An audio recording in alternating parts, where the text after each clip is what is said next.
One man conquered more of Europe than anyone since the Romans, then lost it all in just 2 years. Napoleon Bonaparte rose from broke artillery officer to master of a continent, commanding the largest army ever assembled. But what nobody tells you is how his greatest victory contained the seeds of his ultimate destruction, and why his defeat actually spread his ideas faster than his conquest ever did. You'll discover the shocking truth behind history's most dramatic rise and fall, including the 3 fatal mistakes that destroyed an empire and the unexpected way his legacy still controls your daily life. The blade falls. Louis XVI is dead. In Vienna, London, Berlin, and St. Petersburg, monarchs touch their own necks as the news travels through diplomatic pouches sealed with trembling wax. The French Republic has killed God's anointed. This cannot stand. Still, from the scaffold's blood emerges something unprecedented in European warfare: the nation in arms. While crowned heads count their guards and sharpen their swords, France transforms itself into a weapon forged from revolutionary fury and administrative genius. The old world of professional armies and cabinet wars dies with the king. What rises from its ashes will devour the continent. Lazare Carnot stands in his austere office at the Committee of Public Safety, maps covering every surface like battle scars across Europe. The organizer of victory works 18-hour days, his pen scratching across requisition orders that will summon forth armies from the very stones of France. Behind wire-rimmed spectacles, his eyes hold the cold fire of a mathematician, calculating the precise force needed to shatter empires. The levée en masse conscripts 750,000 men in a single decree. Not since the barbarian migrations has Europe witnessed such mobilization.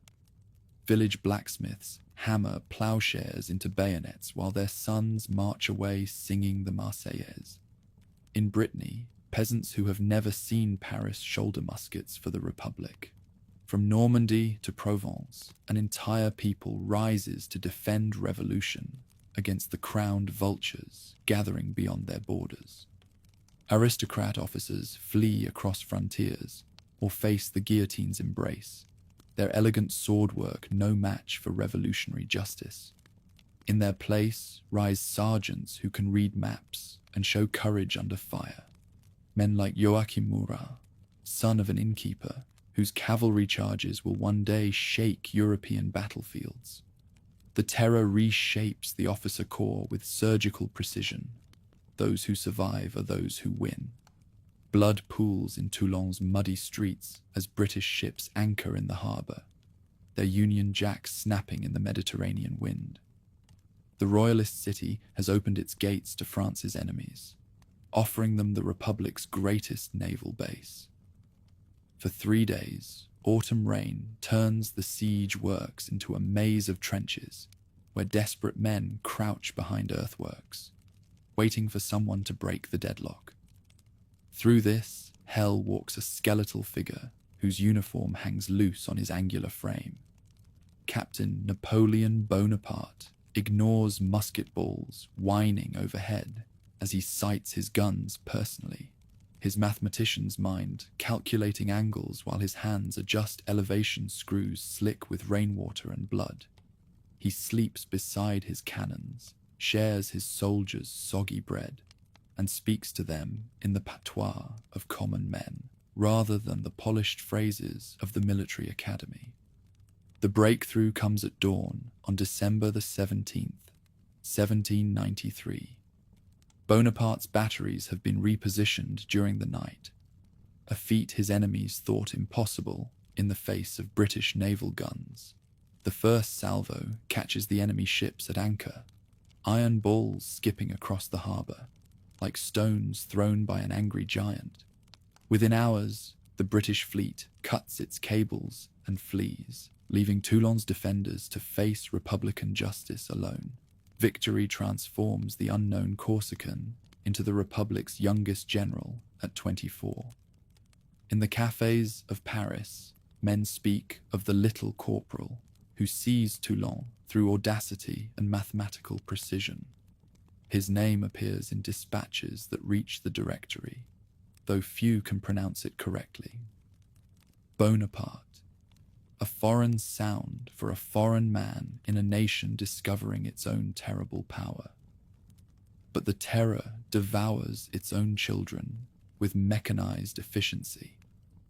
Maximilien Robespierre, the incorruptible, watches his enemies mount the scaffold until that July morning when the crowd turns and he finds himself facing the same blade. The revolutionary machinery that consumed kings and aristocrats claims its architect, and France staggers drunkenly toward whatever comes next. In the chaos following Robespierre's fall, royalist conspirators emerge like rats from the sewers. They remember Louis XVII, the boy who died in Temple prison, and dream of restoration under his uncle, the self-styled Louis XVIII. Their agent, the Count of Brottier, weaves plots while émigré armies mass beyond the Rhine, waiting for the signal to reclaim their stolen inheritance. October 5th, 1795. The royalist sections of Paris rise in coordinated rebellion, their leaders convinced the Republic is finally collapsing under its own contradictions. Armed bands converge on the Tuileries Palace, while church bells ring across the capital, not for celebration, but as signals for insurrection. The Directory's defenders seem outnumbered, outgunned, and demoralized by months of political chaos. General Bonaparte stands in the courtyard of the military academy, watching his gunners maneuver their pieces through narrow streets with practiced efficiency. 40 cannons trained on the church of Saint-Roch, where royalist rebels have taken position. The crowd surges forward, their voices raised in songs of the old monarchy, their banners displaying the fleur-de-lis that has not flown over Paris for 3 years. "Citizens," the general calls to his artillerymen, his voice carrying clearly in the morning air. "You have 5 minutes to clear the square." The guns speak with unified voice, a whiff of grape shot that scatters the rebellion like leaves before a hurricane. Bodies litter the church steps while survivors flee through side streets, their dreams of restoration bleeding into the cobblestones. In a single morning's work, Bonaparte has saved the Republic and announced himself as its sword. The Italian command falls to him like ripe fruit in 1796. The army of Italy, 30,000 scarecrows in rags, some barefoot, many sharing weapons between them, receives a new commander who stands before them, speaking not of glory, but of bread, not of honor, but of silver. "Soldiers," he tells them, "you are naked and ill-fed. I am going to lead you into the most fertile plains in the world. Rich provinces and great cities will be in your power." His innovation transforms European warfare itself. Armies that live off the land rather than dragging supply trains across mountain passes. Speed becomes weapon, mobility becomes strategy. The ragged soldiers who could barely march now cover impossible distances, appearing where Austrian generals least expect them, while their own ponderous formations are still deploying from winter quarters. Austrian commanders, trained in the geometrical warfare of Frederick the Great, face something beyond their comprehension. At Montenotte, their carefully planned offensive crumbles when Bonaparte divides his army, a violation of every military maxim, and strikes both enemy wings simultaneously. At Lodi, his guns shatter Austrian formations crossing the bridge while he personally sights the cannons, earning the nickname that will follow him to St. Helena, the Little Corporal. Through Alpine passes, where Hannibal once led elephants, French columns pour into the Lombard plain like water through a broken dam. Milan opens its gates without a shot fired.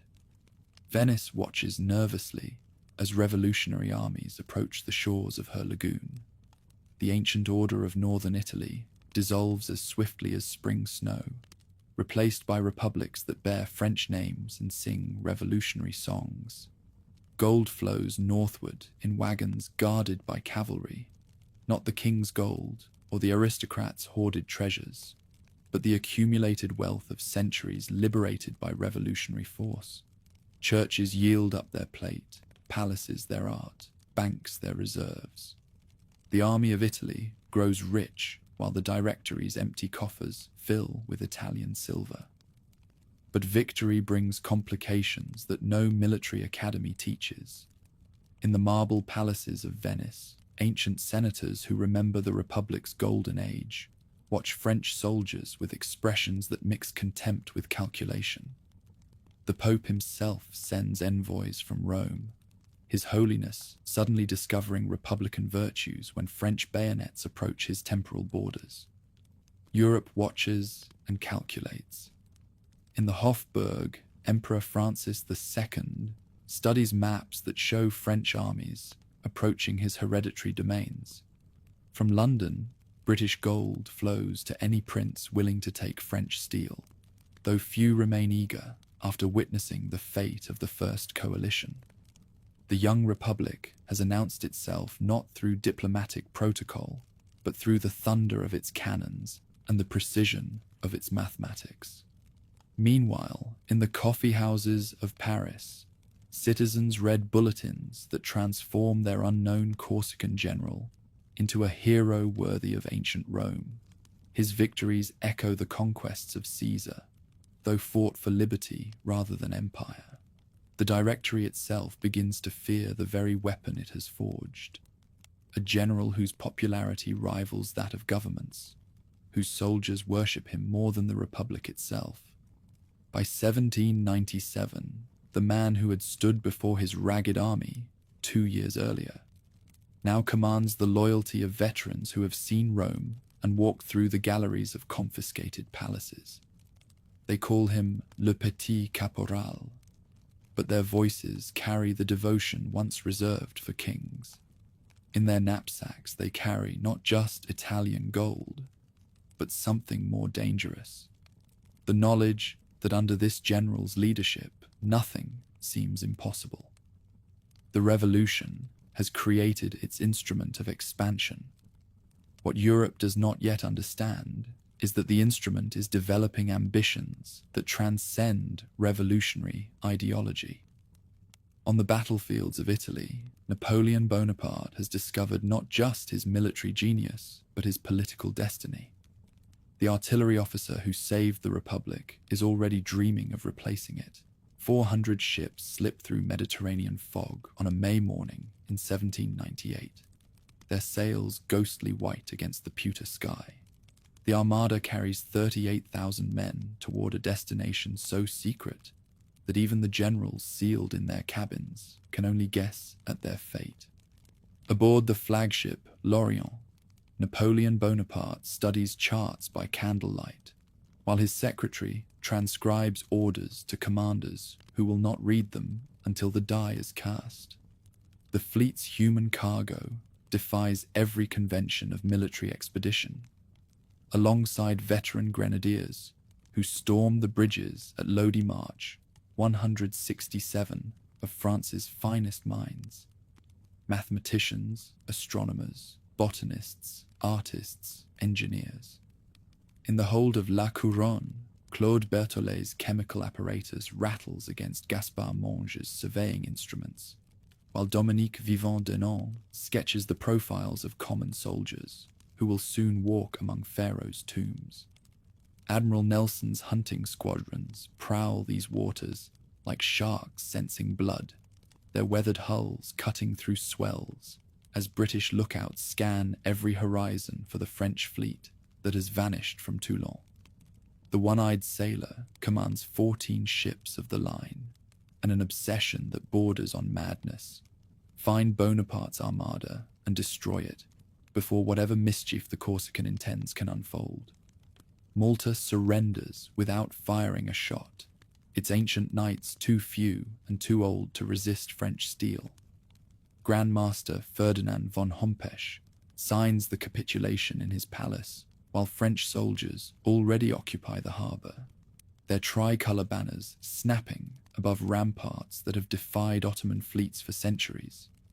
The island's treasures, gold accumulated through 800 years of Mediterranean commerce, flow into French coffers like water into desert sand.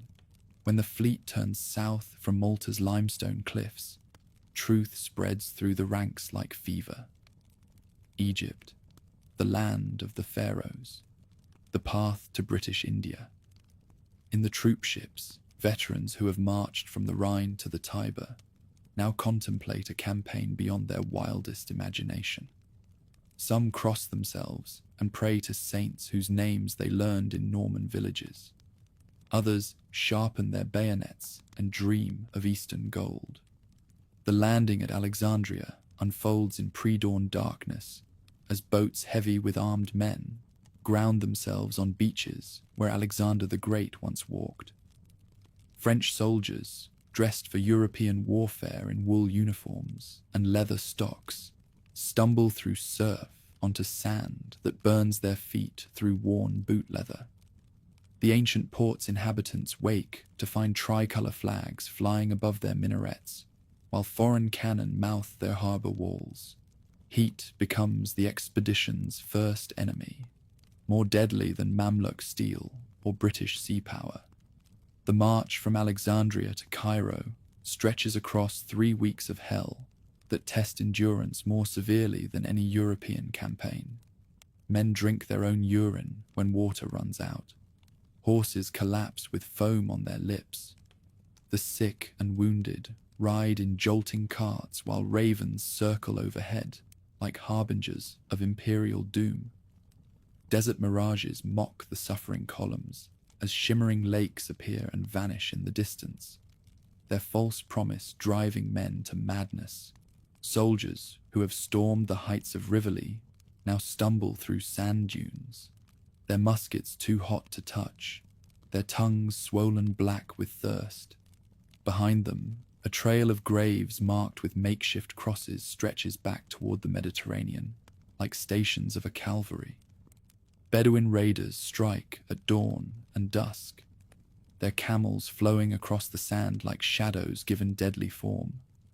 French squares bristling with bayonets provide some protection, but the harassment never ceases.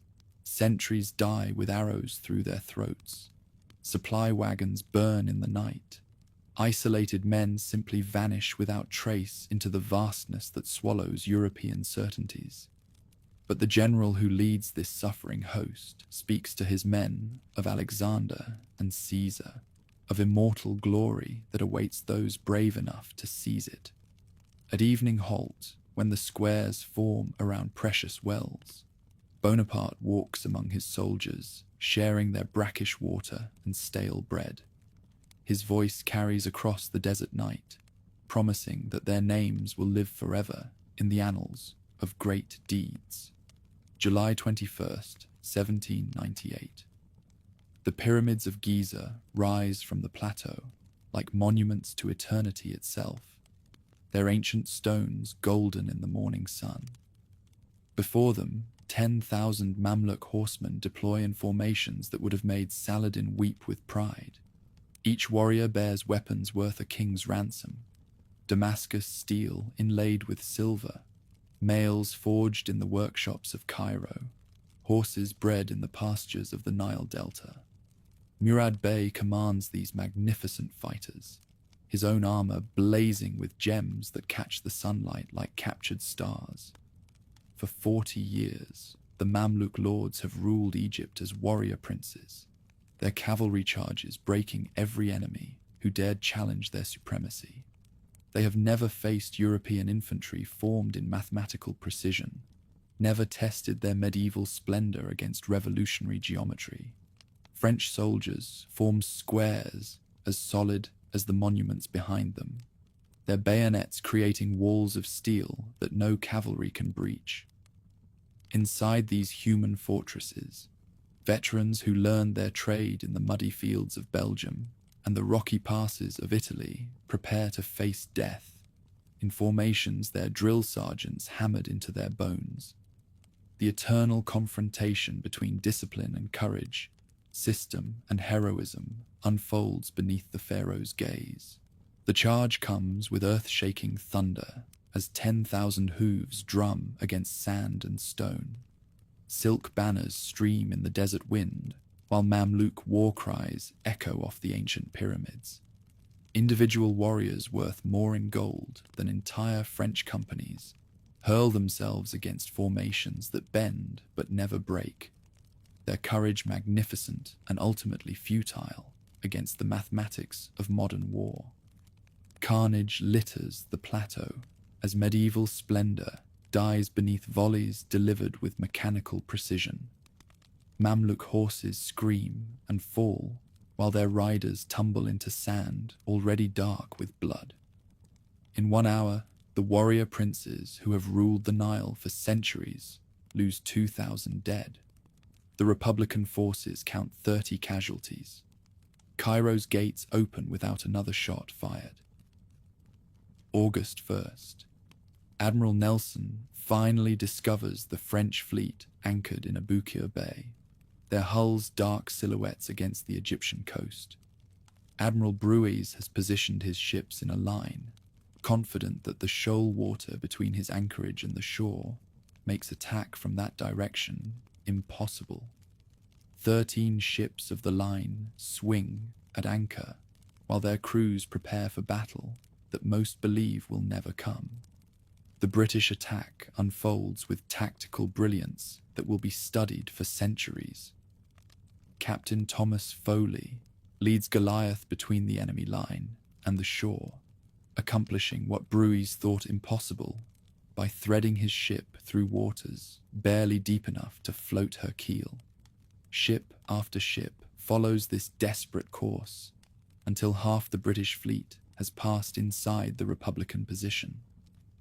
Caught between two fires, Bonaparte's ships die one by one as British broadsides tear through hulls and rigging with methodical fury. The roar of cannon echoes across the delta, while muzzle flashes turn night into flickering day. On Lorient's quarterdeck, Admiral Brueys refuses to abandon his position, even as British shot tears away his legs. He dies lashed to his chair, sword in hand, while his flagship burns around him. At 9:47 p.m., Lorient explodes with a blast that silences every gun in both fleets. The flagship's magazine detonates in a fireball visible from Alexandria, hurling debris so high that burning timbers fall like meteors into the sea. The concussion shatters windows 20 miles away, while the flash illuminates pyramids on the distant horizon. For 10 minutes, awed silence hangs over the bay, as sailors in both fleets comprehend the magnitude of what they have witnessed. Dawn reveals disaster absolute. 11 Republican ships destroyed or captured, their smoking hulks littering the bay like broken toys. Admiral Nelson, wounded but victorious, surveys carnage that has eliminated Bonaparte's naval power in a single night. The army that conquered Cairo now finds itself trapped in a land bounded by British-controlled waters and hostile desert. Yet from military disaster comes cultural triumph beyond any conqueror's wildest dreams. The scholars who accompanied the expedition begin work that will revolutionize human understanding of ancient civilizations. In the ruins of Memphis and Thebes, Republican mathematicians measure monuments with scientific precision, while artists record hieroglyphs that have puzzled mankind for millennia. 1799 brings the Syrian nightmare as Bonaparte leads 13,000 men across the Sinai toward Ottoman strongholds that command the road to Constantinople. The march through desert proves even more brutal than the advance on Cairo, with water sources poisoned and supplies scattered across hundreds of miles of wasteland. Men die of thirst within sight of the Mediterranean, while their comrades press forward toward a destiny that grows darker with each passing day. Jaffa's siege ends in massacre, that haunts even hardened veterans. 3,000 Ottoman prisoners die beneath Republican bayonets on beaches still red with their blood. The general who ordered their execution claims military necessity. His army lacks food and water to maintain captives. But the slaughter creates stains that no victory can wash clean. Bonaparte's officers who witnessed Italian triumphs now watch their commander cross lines that separate war from atrocity. Acre's walls rise from the Palestinian coast like a stone rebuke to imperial ambition. Behind those ramparts waits Ahmad al-Jazar, the butcher of Acre, whose cruelty rivals that of any European tyrant. Beside him stands Sir Sidney Smith, the British Commodore, whose naval guns and military engineers transform Ottoman determination into impregnable defense. The city that should have fallen in days withstands siege for 2 months. Plague arrives with the spring heat, striking down men already weakened by poor food and constant fighting. Bubonic swellings appear in groins and armpits, while fever burns through minds that once calculated the trajectories of cannonballs. The army that dreamed of marching to India now struggles to survive each day, as disease proves more deadly than enemy fire.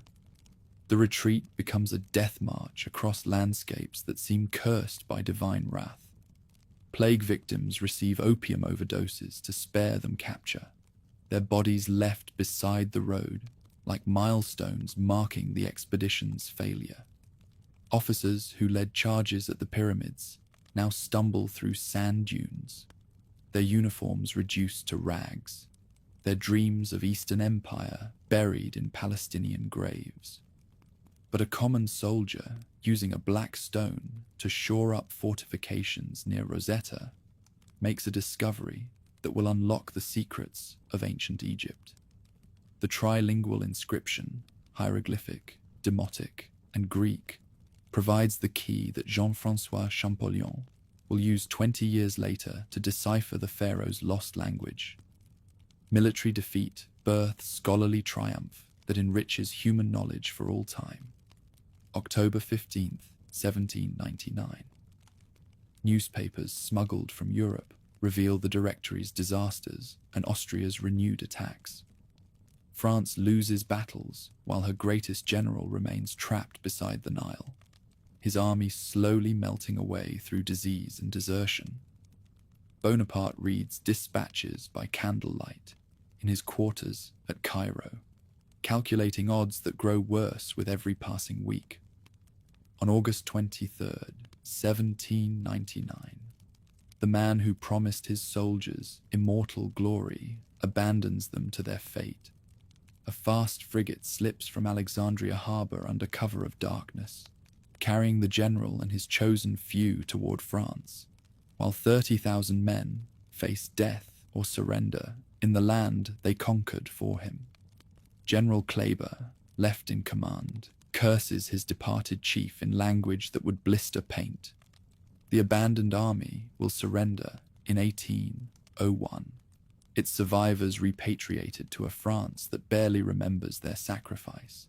But their leader sails toward destiny, his mind already calculating the political opportunities that military disaster has unexpectedly created. Behind him, the ancient land keeps its secrets, while tricolour scholars continue their work among monuments that will outlast every empire built by mortal hands. Egyptian sands buried another conqueror's ambition, yet from those same sands emerged treasures of immeasurable worth. The Rosetta Stone, vast records of Egypt, a flood of knowledge awakening worlds long silent. What faltered in battle triumphed in culture, proving that discovery, unlike conquest, leaves legacies that time cannot erase. October 1799.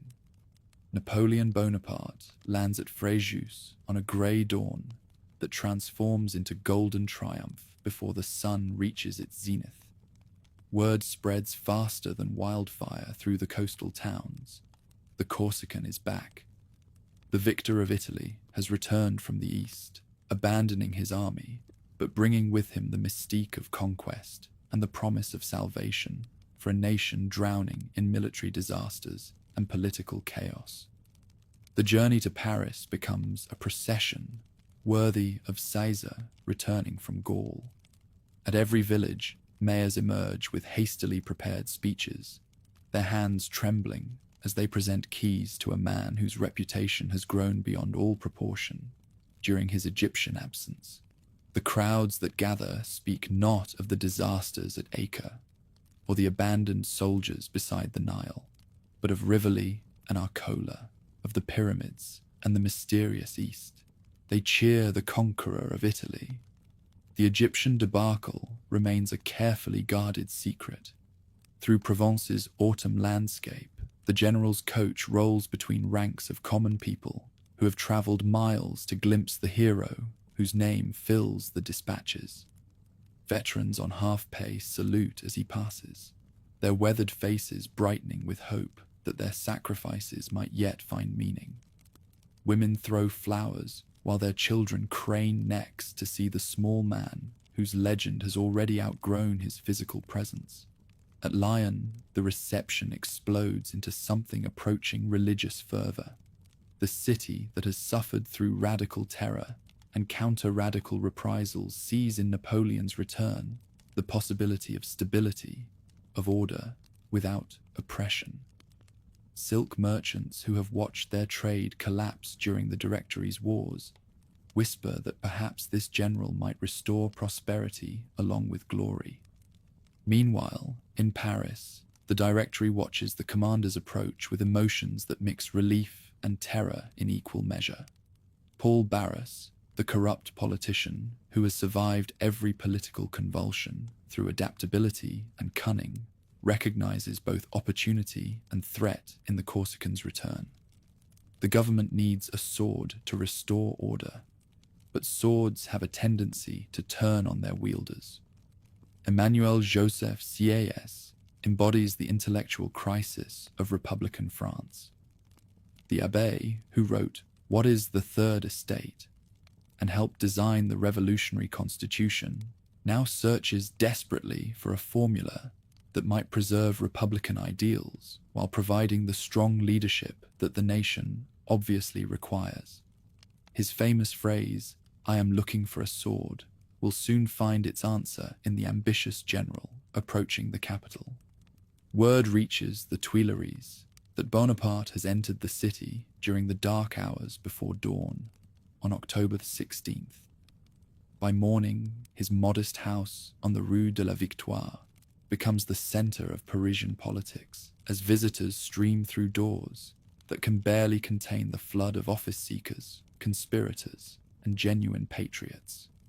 The general receives them all with studied simplicity, wearing civilian dress that cannot quite disguise his military bearing. Josephine weeps in her husband's arms, though observers note that her tears seem more calculated than spontaneous. The Creole beauty has survived her husband's absence by accumulating debts, lovers, and political connections with equal enthusiasm. Her reunion with the first consul combines genuine affection with careful positioning for whatever political upheavals might follow his return. The conspiracy that will destroy the Directory takes shape in drawing rooms where radical veterans meet with royalist sympathizers, united only in their disgust for a government that has brought the Republic nothing but defeat and corruption. Talleyrand, the bishop turned radical turned opportunist, weaves between factions with the skill of a spider, sensing vibrations throughout his web. His survival instincts, honed through every political crisis, tell him that change approaches on swift feet. November 9th, 1799. 18 Brumaire in the new calendar. The coup unfolds with theatrical precision that would shame professional actors. Lucien Bonaparte, the general's younger brother and president of the Council of 500, calls an emergency session at Saint-Cloud, ostensibly to protect the legislature from a non-existent Jacobin conspiracy. The fiction provides legal cover for what everyone understands to be political change. At Saint-Cloud, the plan nearly collapses into farce. Napoleon enters the Council of 500 expecting acclamation, but faces instead a mob of deputies shouting, "Outlaw!" and "Down with the tyrant." Hands reach for him, voices demand his arrest. The man who has faced Austrian cannons and Mamluk sabers staggers backward before the fury of elected representatives defending their constitutional prerogatives. Blood appears on the general's face. Whether from genuine injury or theatrical effect, historians still debate as he stumbles from the hall. The conqueror of Egypt seems bewildered by civilian hostility, his military genius useless against parliamentary procedure. For crucial minutes, the coup hangs in balance as deputies debate whether to declare Bonaparte an enemy of the state. Lucien saves his brother and French history with a gesture that combines legal knowledge and dramatic instinct. As president of the Assembly, he has the right to speak, and he uses it to point his sword at Napoleon's breast. "Citizens," he declares, in a voice that carries to every corner of the hall, "I swear that I will stab my own brother to the heart if he ever attempts anything against the liberty of Frenchmen." The performance succeeds brilliantly. Deputies who might have arrested the Corsican as a would-be dictator now see him as a patriot protected by his own brother's vigilance. When Lucien calls for the grenadiers to clear the hall of daggers and foreign pay, military discipline overrides civilian authority. Red plumes bob through doorways as soldiers march in while deputies scatter like leaves before autumn wind. Some leap through windows in their haste to escape, their dignity abandoned along with their legislative prerogatives. Others attempt to maintain constitutional forms, even as bayonets glitter around them. By evening, the Directory exists only on paper, while real power has passed to men who understand that the country requires surgery, not rhetoric. 3 consuls emerge to rule the nation, their names carefully chosen to echo Roman precedent, while disguising the reality of personal authority. Napoleon becomes first consul, flanked by 2 colleagues whose obscurity emphasizes his own prominence. Roger Ducos and Emmanuel Joseph Sieyès provide republican legitimacy, while everyone understands where decisions will originate. The new government moves immediately to the Tuileries Palace, where Louis XVI once lived and died. The first consul's study occupies rooms that have witnessed the monarchy's collapse, republican triumph, and now the birth of something unprecedented in European politics. A republic ruled by military genius. Maps cover walls that once displayed portraits of Bourbon ancestors, while dispatch riders carry orders that will reshape continental politics. 18-hour workdays become the commander's standard as he attacks the country's accumulated problems with the same systematic approach he once applied to Italian battlefields. 6 secretaries struggle to keep pace with his dictation, while messengers carry his decisions to prefects, generals, and diplomats across the continent. The energy that conquered northern Italy now turns to reconstructing the government. The prefect system replaces democratic chaos with administrative efficiency that would impress Roman emperors. The republic divides into departments, each governed by a centrally appointed administrator responsible directly to Paris. Local autonomy dies, replaced by uniform administration that extends central authority into every village and marketplace. The revolution's democratic experiments yield to professional competence. Securing peace with the church proves the consulate's crowning move, as Bonaparte signs the Concordat with Pope Pius VII. Catholicism is restored as the faith of the majority, while the state keeps control over clerical appointments. Doors of churches swing open again, priests step out from exile, and millions of believers worship freely without renouncing republican ideals.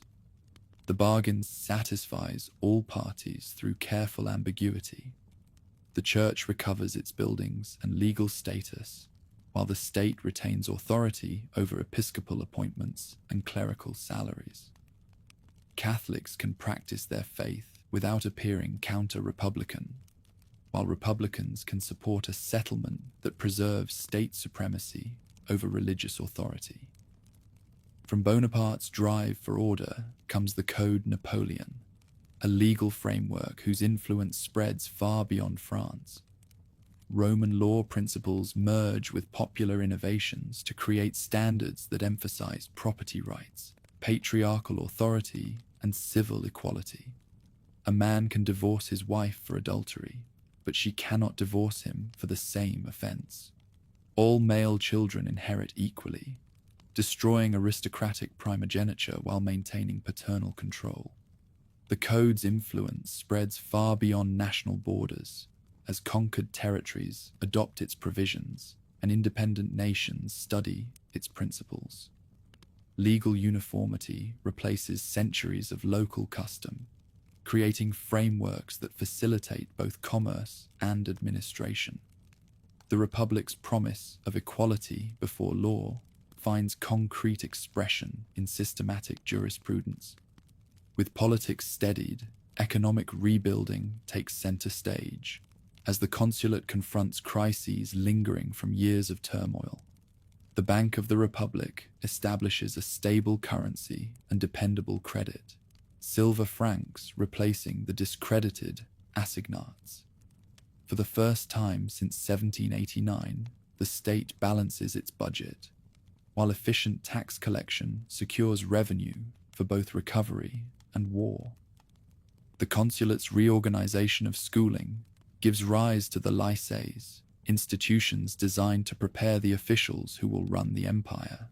Students absorb Latin and mathematics, but also discipline and loyalty, their training aimed at efficiency more than independence.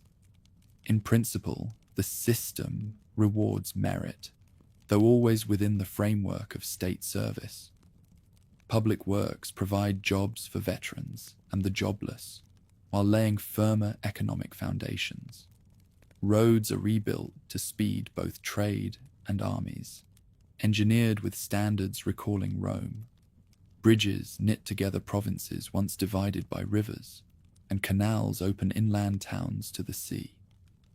Material renewal advances in step with political change.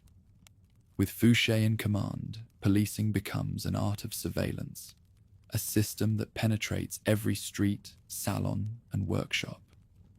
A man who shifted from priest to terrorist now offers the consulate his unmatched efficiency in rooting out opposition. Through his agents, the first consul receives an unending flow of intelligence on both public mood and secret plotting. While civilian reforms transform society, military preparations proceed in secret as Napoleon recognizes that war will determine his political survival. The army reserve assembles quietly in Dijon, its veterans drawn from other units without attracting foreign attention. When Austria inevitably breaks the fragile peace of Campo Formio, the Republic will be ready with forces that combine Italian experience with popular fervor. Acceptance abroad proves hesitant as European courts wrestle with a regime that blends Republican claims with unmistakably personal rule. Diplomats remark that the first consul wields powers exceeding those of many kings, yet cloaks them in Republican language that appeals to the French people. Such a mixture unsettles traditionalists, who prefer sharper lines between lawful monarchy and illegitimate usurpation. By spring 1800, the transformation appears complete. The Directory's chaos has yielded to systematic administration, religious persecution to negotiated settlement, military defeat to careful preparation for renewed conflict. The nation has discovered in Bonaparte the sword that Sieyès sought, though the blade shows signs of developing its own ambitions beyond mere service to republican ideology. The consulate's success creates its own problems, as the first consul's popularity makes him indispensable to a system supposedly based on collective leadership. His colleagues fade into insignificance, while his own authority grows with each administrative triumph and military victory. The Republic may have found its savior, but saviors have a tendency to become masters of those they rescue. On May 1800, Napoleon leads his army through the Great Saint Bernard Pass in a feat that defies both geography and military science. Artillery pieces travel in hollowed tree trunks, dragged by soldiers whose boots slip on ice that has claimed the lives of countless travelers. The Alps rise around them like the vertebrae of sleeping giants, their peaks shrouded in clouds that seem to brush the very throne of God. Austrian commanders expect the French to advance along the coastal road through Nice, where conventional armies have marched for centuries. Instead, Bonaparte appears behind them like a thunderclap from clear skies, his troops emerging from mountain passes that Habsburg generals believed impassable for anything larger than a mule train. The strategic surprise transforms what should have been a grinding siege into a campaign of rapid movement and decisive battle. At Marengo, on June 14th, fortune nearly abandons the first consul as Austrian General Melas deploys 31,000 men against 28,000 French soldiers spread across the Lombard plain. By 3 in the afternoon, defeat seems certain as Republican units retreat in disorder, while Habsburg cavalry charges shatter formations that have held firm through Italy's previous campaigns. Napoleon's bulletins will later claim he planned everything, but witnesses see a commander grappling with disaster. General Melas withdraws to headquarters for dinner, certain the day is won and leaving subordinates to chase the shattered French. His confidence is shattered when General Louis Desire arrives with 5,000 fresh troops, advancing toward the thunder of guns like salvation out of dust and smoke. This battle is completely lost, Desire remarks, but it is only 2 o'clock. There is time to win another. The transformation unfolds with shocking swiftness as Desire's men form line of battle, while French cavalry under General Kellerman charges into enemy flanks that had been pursuing defeated armies moments earlier. In 30 minutes, complete defeat becomes total victory as Austrian units disintegrate under pressure they had not expected to face. Desire dies in the moment of triumph, his body falling among the Habsburg dead, while his victory secures Republican dominance in northern Italy. The Peace of Amiens in March 1802 brings Europe its first respite from war in nearly a decade. For 14 months, the continent can breathe, while diplomats in London and Paris negotiate terms that satisfy no one completely, but exhaust everyone sufficiently. English tourists flood across the Channel to see Paris and its new master, their guidebooks describing a city transformed by revolutionary energy and imperial ambition. Bonaparte uses this interlude to consolidate power at home, while extending French influence into regions that had never seen tricolour banners. The expedition to Saint-Domingue under General Leclerc aims to restore Republican control over the Caribbean's richest colony. But yellow fever and Toussaint Louverture's resistance destroy 40,000 European soldiers in a graveyard that spans tropical islands. The disaster convinces the first consul to sell Louisiana to the Americans for $15 million, transforming the empire's New World territories into cash that funds European ambitions. Meanwhile, constitutional changes at home prepare the ground for transformations that will reshape European monarchy itself. The Senate, purged of opposition voices, declares Napoleon consul for life, with powers that differ from royal authority only in name. The plebiscite that follows produces 3.5 million votes in favour against 8,000 opposed, though observers note that ballot secrecy exists mainly in theory. December 2nd, 1804. Notre Dame Cathedral witnesses ceremonies that combine revolutionary innovation with monarchical tradition in spectacle that awes even those who oppose its implications. Pope Pius VII sits in the sanctuary, watching Napoleon take the crown from the altar and place it upon his own head, the gesture declaring that no earthly power, not even the Church, can grant what divine providence has already bestowed. Josephine kneels before her husband as he places the smaller crown upon her dark curls, tears streaming down cheeks that have known both West Indian slavery and European royalty. The Empress of the French rises to receive homage from marshals whose origins span the entire social spectrum, former innkeepers and blacksmiths, now bearing titles that rival those of ancient nobility. Anxious eyes turn within the Holy Roman Empire as Francis II recognizes the impossibility of two emperors sharing Europe. Bonaparte's claim to imperial rank undermines pretensions to authority, maintained for 1,000 years. Protests fall silent in vain, leaving the issue to be settled by war. The Grande Armée assembles at Boulogne in 1803, its 200,000 men training for the invasion of England, while Bonaparte studies tide tables and designs landing craft, with the same attention he once devoted to artillery trajectories. "Let me be master of the Channel for 6 hours," he declares, "and I am master of the world." Across 22 miles of water, British preparations transform every beach into a fortress, while the Royal Navy maintains vigilant patrol. Admiral Nelson commands the Mediterranean fleet, with orders to find and destroy the French Navy before Bonaparte's invasion flotilla can cross the Channel. The one-armed sailor's pursuit of Admiral Villeneuve becomes a chase that spans continents, from Toulon to the West Indies and back to European waters, where British and Republican interests will collide with decisive power. The Army of England never sails, though its preparations terrify British leadership into desperate expedients. William Pitt returns to power in London, while European gold flows to any prince willing to take French steel.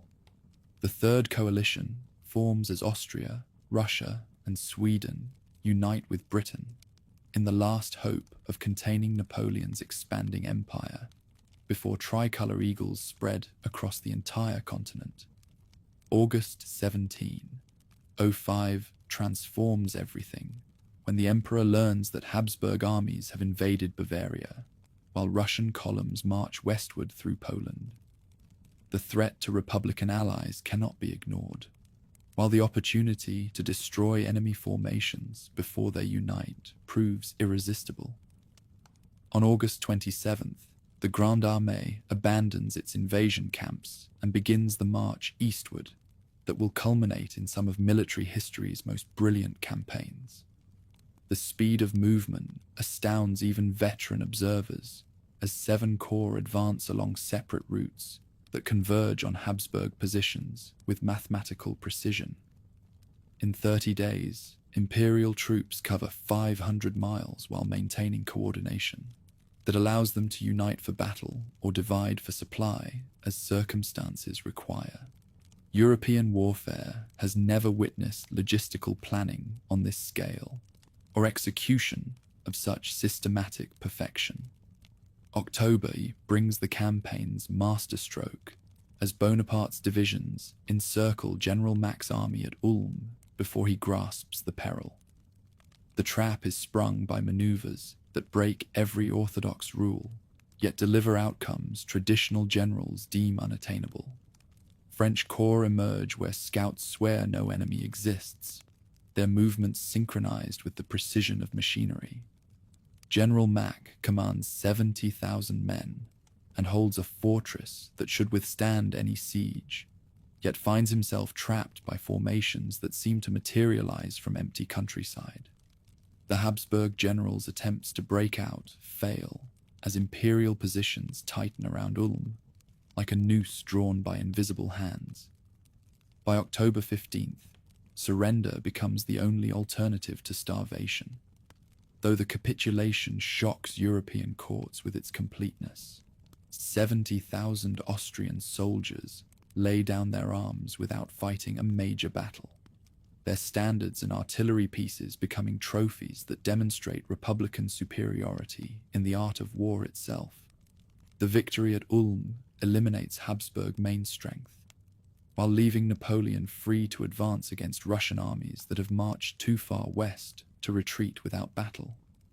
November brings imperial formations to Vienna as Emperor Francis flees his capital for the second time in a decade.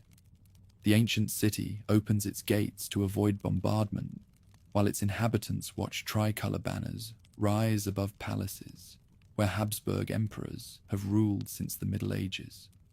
Bonaparte establishes his headquarters in Schönbrunn Palace, sleeping in beds where his enemies have planned his destruction. But Tsar Alexander's army remains intact, united now with surviving Austrian units under the nominal command of Emperor Francis II.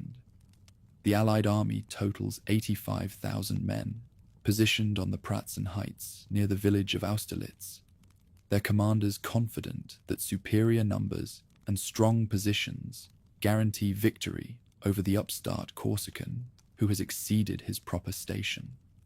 December 2nd, 1805. First anniversary of the coronation. Napoleon deploys 73,000 men on the plain below enemy positions.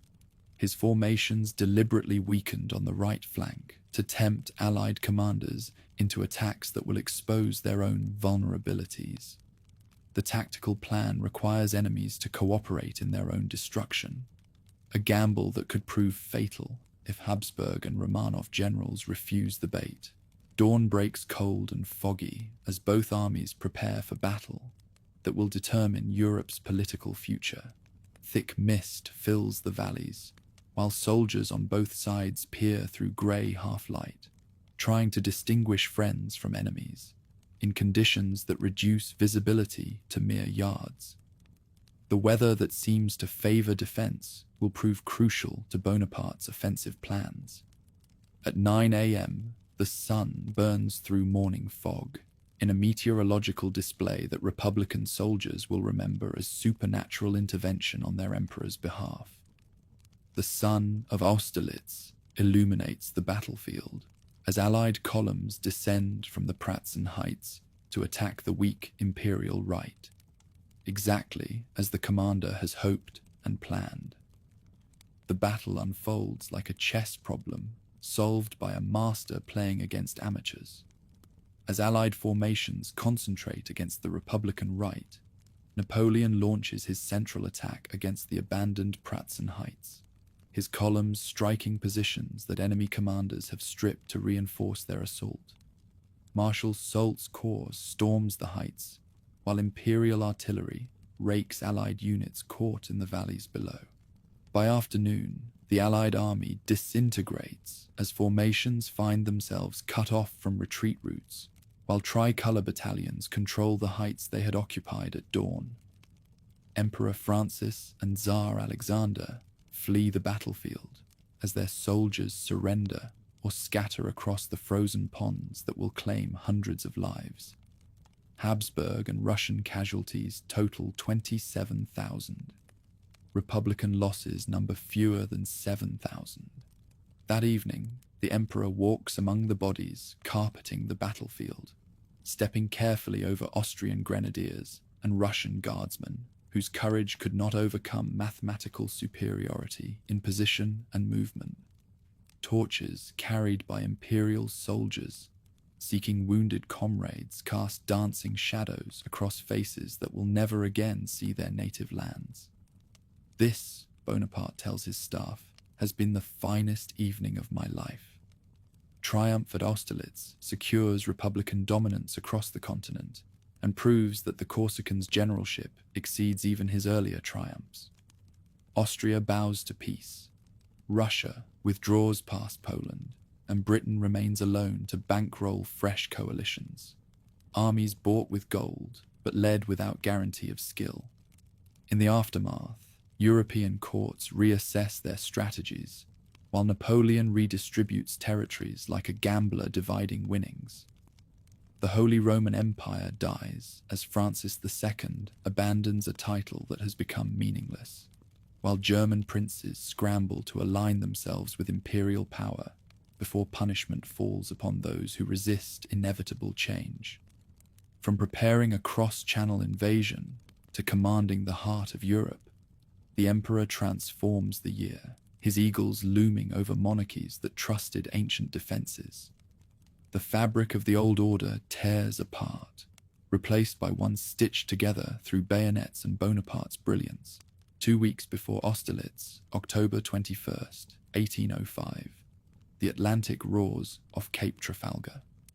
Nelson's 27 ships bear down on 33 Franco-Spanish opponents, autumn winds filling their sails as waves crash against hulls destined for history.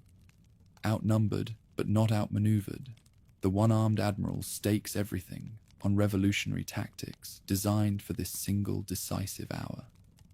Traditional naval warfare demands that fleets form parallel lines and exchange broadsides until one side breaks or retreats. Nelson divides his forces into 2 columns, driving straight into the enemy formation like daggers thrust between ribs. HMS Victory leads one column, while Royal Sovereign spearheads the other, their captains understanding that this maneuver violates every orthodox principle while offering the possibility of annihilating rather than merely defeating the Franco-Spanish fleet. Standing on Victory's quarterdeck, the admiral wears his full-dress uniform, with every medal and decoration blazing in the morning sun. His officers beg him to remove the insignia that make him an obvious target for enemy marksmen, but Nelson refuses to hide his identity in the hour of supreme trial. "In honor I gained them," he declares, "and in honor I will die with them." The melee that follows surpasses in violence anything European waters have witnessed since the Spanish Armada. Ships lock together gunwale to gunwale, their crews fighting with cutlass and pistol across decks slippery with blood and littered with dismembered limbs. Marines fire muskets from fighting tops, while gunners ram charges home with mechanical precision, their cannon heating red-hot from constant discharge. From the mizzen mast of Redoutable, a French marksman takes careful aim at the British admiral, whose uniform makes him unmistakable among the smoke and chaos. The musket ball strikes Nelson in the left shoulder, passes through his lung, and lodges in his spine. The man who has commanded British fleets for 20 years falls to Victory's deck, his blood mingling with that of common sailors who die for causes they barely understand. Carried below to the cockpit, where surgeons work by lantern light, Nelson lives long enough to learn that his tactical genius has achieved complete triumph. 17 enemy ships strike their colours, while not a single British vessel is lost, the victory so overwhelming that Franco-Spanish naval power ceases to exist as an effective force. "Thank God I have done my duty," the dying admiral whispers as cannon fire gradually fades above his head. The disaster at Trafalgar eliminates any possibility of invading Britain while establishing Royal Navy supremacy that will endure until steel replaces wood and steam supplants sail.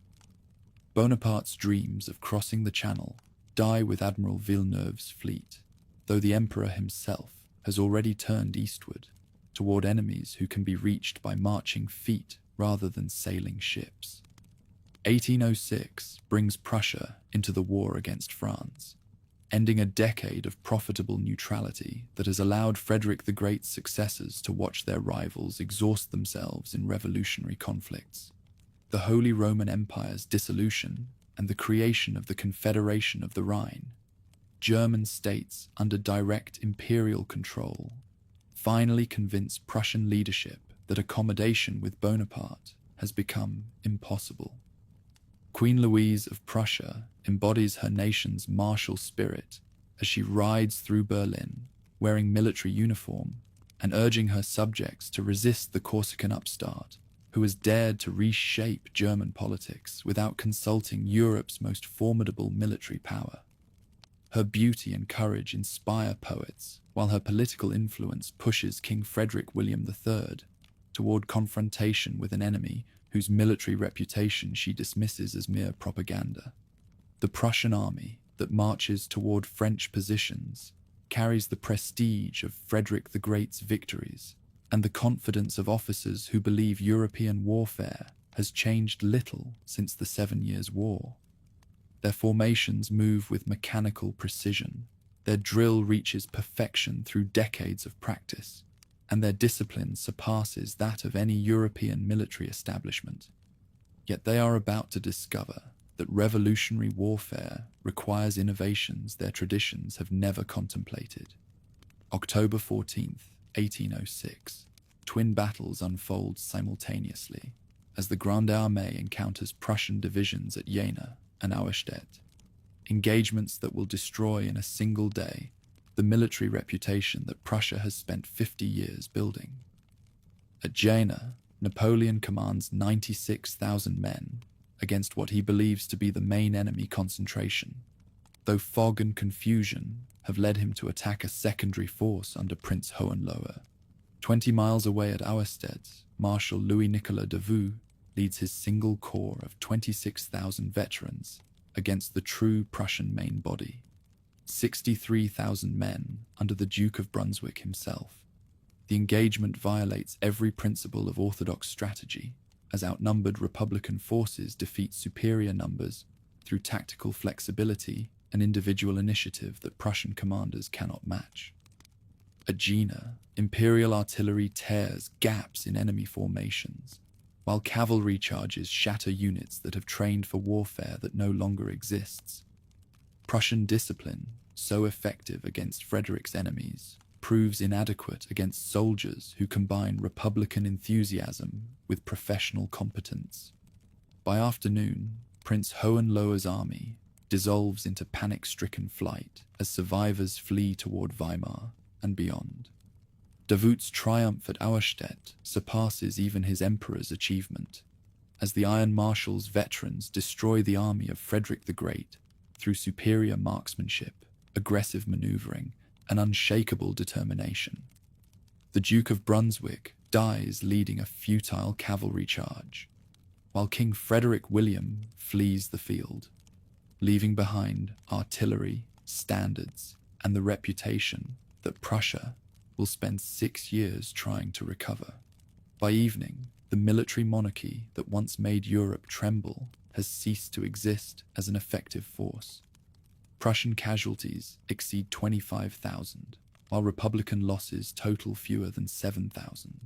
The disparity reflecting not merely tactical superiority, but the transformation of warfare itself. The age of limited conflicts and professional armies dies in German mud, replaced by total war that mobilizes entire populations. Bonaparte enters Berlin on October 27th, riding through Brandenburg Gate, while Prussian civilians watch in stunned silence from windows and doorways. The conqueror of Austerlitz now occupies the palace where Frederick the Great once planned campaigns that made Prussia a European power. His pilgrimage to the royal tomb at Potsdam produces one of history's most memorable observations. "Hats off, gentlemen. If he were alive, we would not be here." Winter 1806-07 transforms the pursuit of Russian armies into an ordeal that tests imperial endurance as severely as any previous campaign. Roads dissolve into mud that swallows wagons and lames horses, while supply lines stretch across hundreds of miles of hostile territory. The Grande Armée, designed for rapid movement and decisive battles, adapts slowly to grinding warfare in landscapes that seem designed to exhaust invading forces. At Eylau, on February 8, 1807, two armies clash in a blizzard that reduces visibility to mere yards while snow fills musket barrels and freezes gunpowder solid. Soldiers fire at shadows in the white chaos, their volleys echoing strangely through air thick with falling flakes.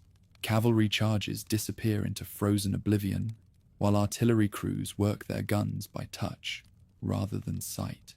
The battle produces 25,000 casualties without decisive result, its carnage shocking an emperor accustomed to victories that combine economy of force with strategic gain.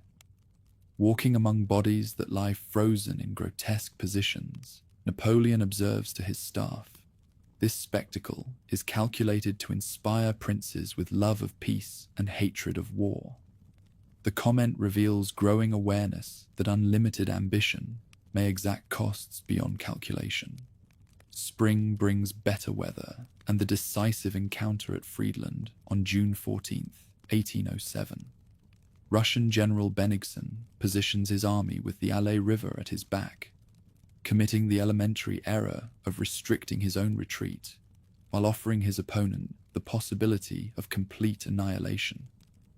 Bonaparte recognizes the opportunity immediately, deploying his forces to exploit enemy vulnerability with mathematical precision. Imperial artillery concentrates on the bridges that provide the only escape routes, while infantry assaults pin Russian forces in positions where they can neither advance nor retreat effectively.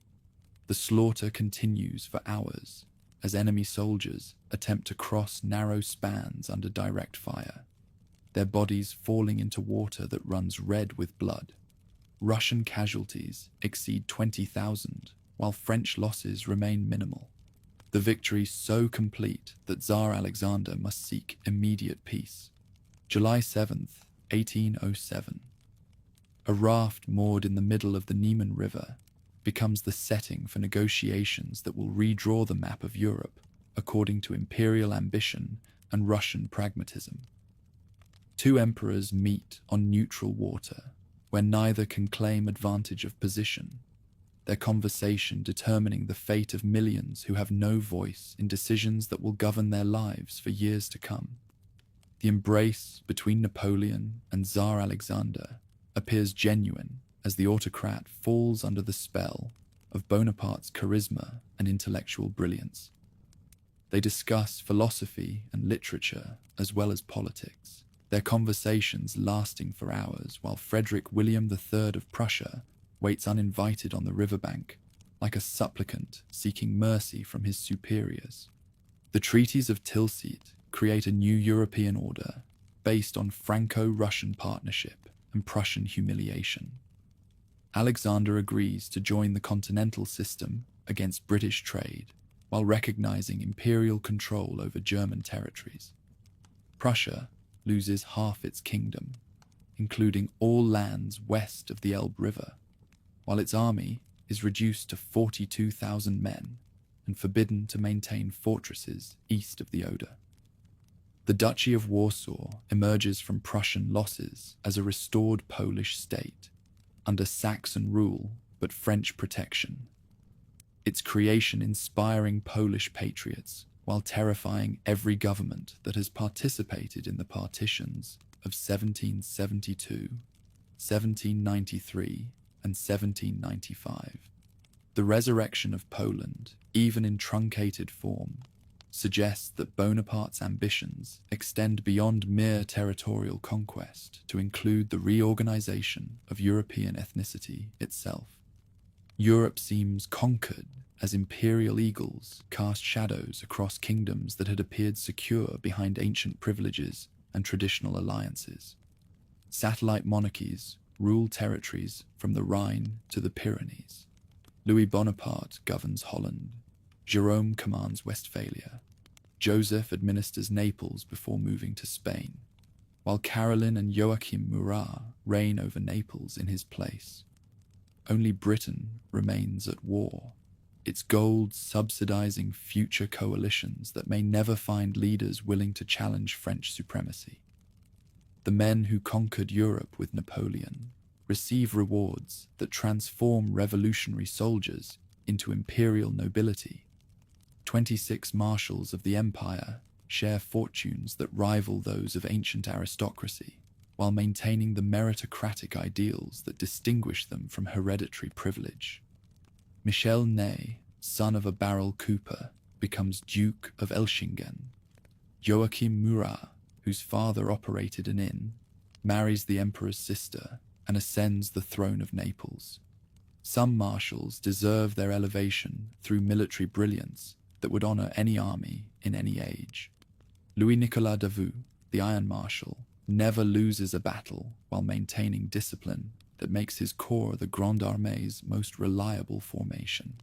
André Masséna, the child of victory, demonstrates defensive genius that enables him to hold seemingly hopeless positions until relief arrives, or enemies exhaust themselves against his improvised fortifications.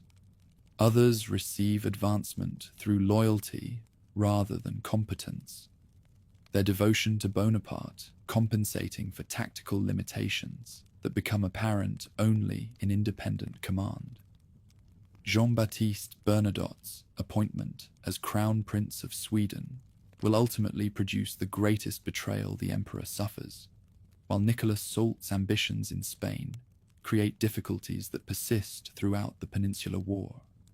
Behind the armies, financial warfare rages as Nathan Rothschild coordinates British subsidies that flow like golden rivers to any nation willing to take French steel.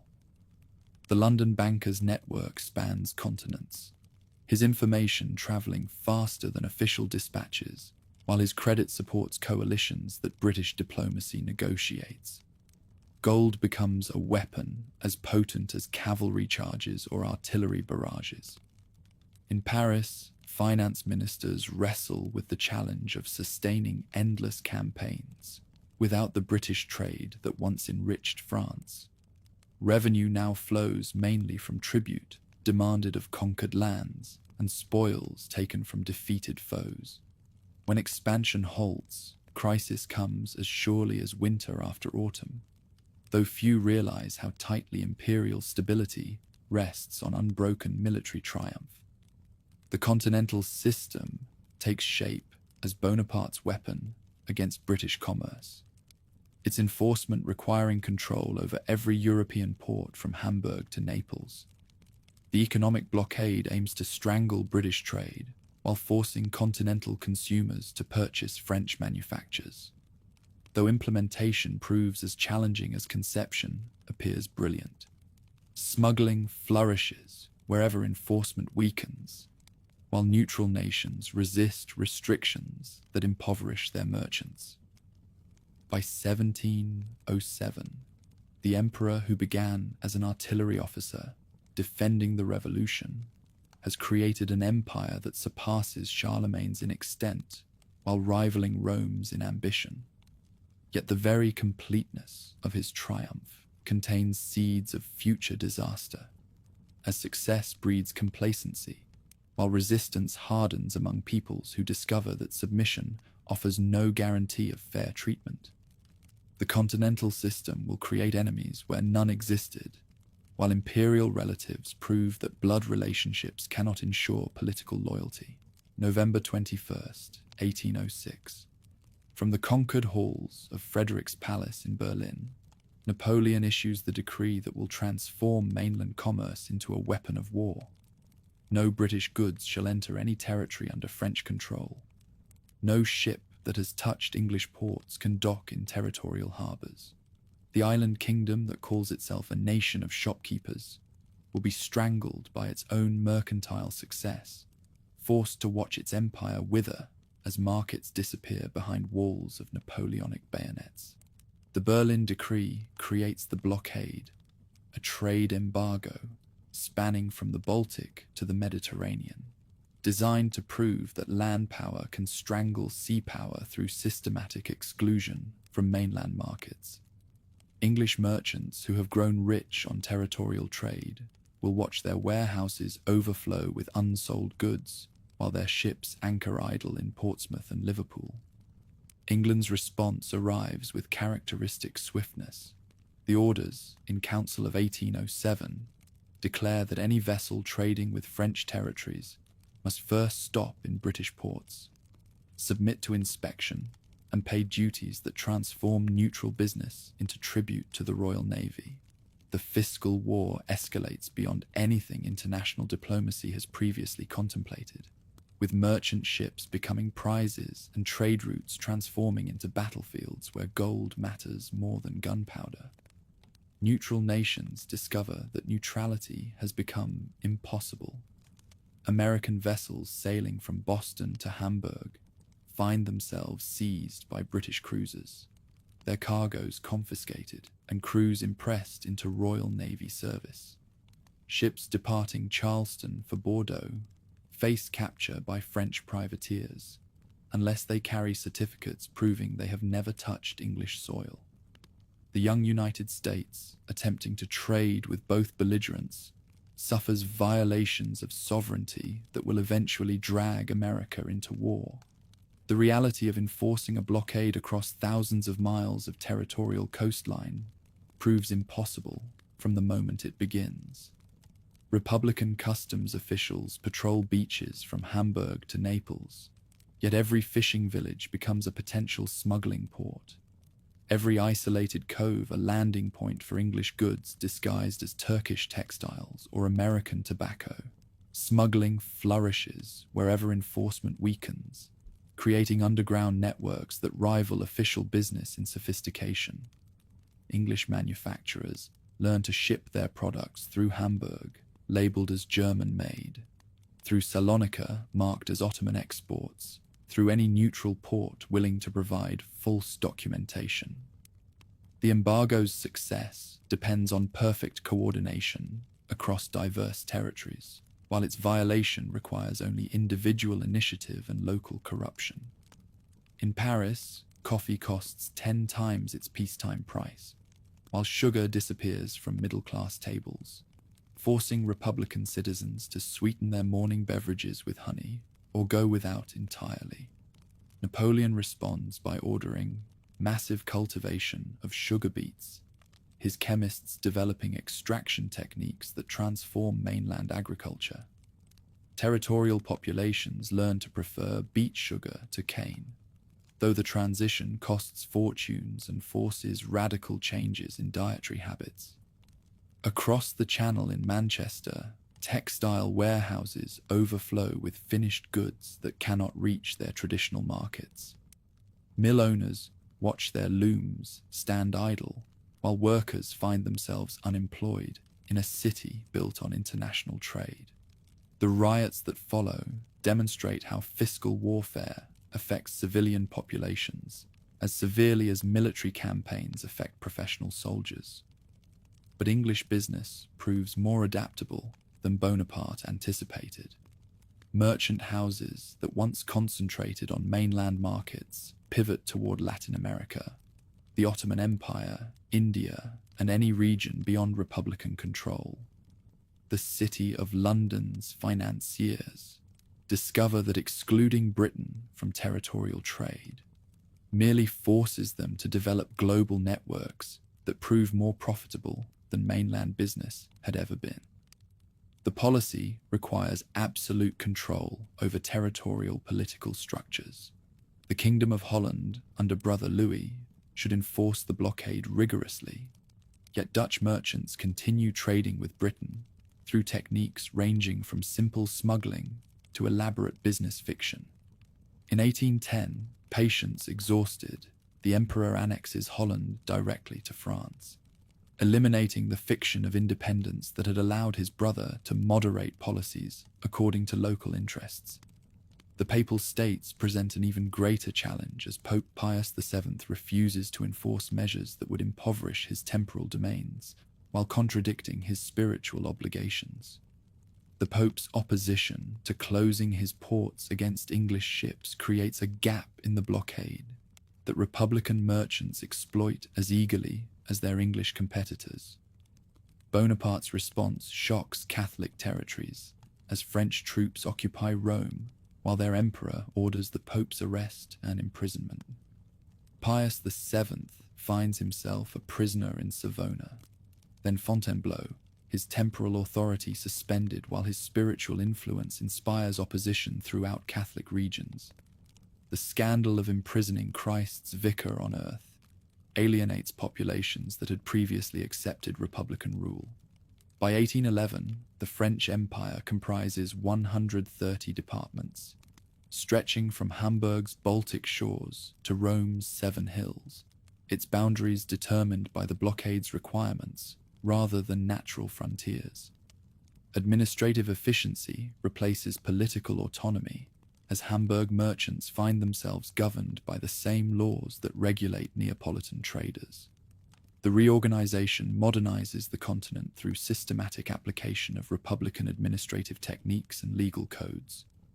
The metric measurement spreads across territories where calculations had varied between neighboring villages. Tolls and tariffs that had impeded trade between adjacent territories disappear as Napoleonic business flows freely within expanded boundaries. Medieval fragmentation yields to republican standardization, as local privileges surrender to uniform regulations designed to facilitate trade while serving French interests.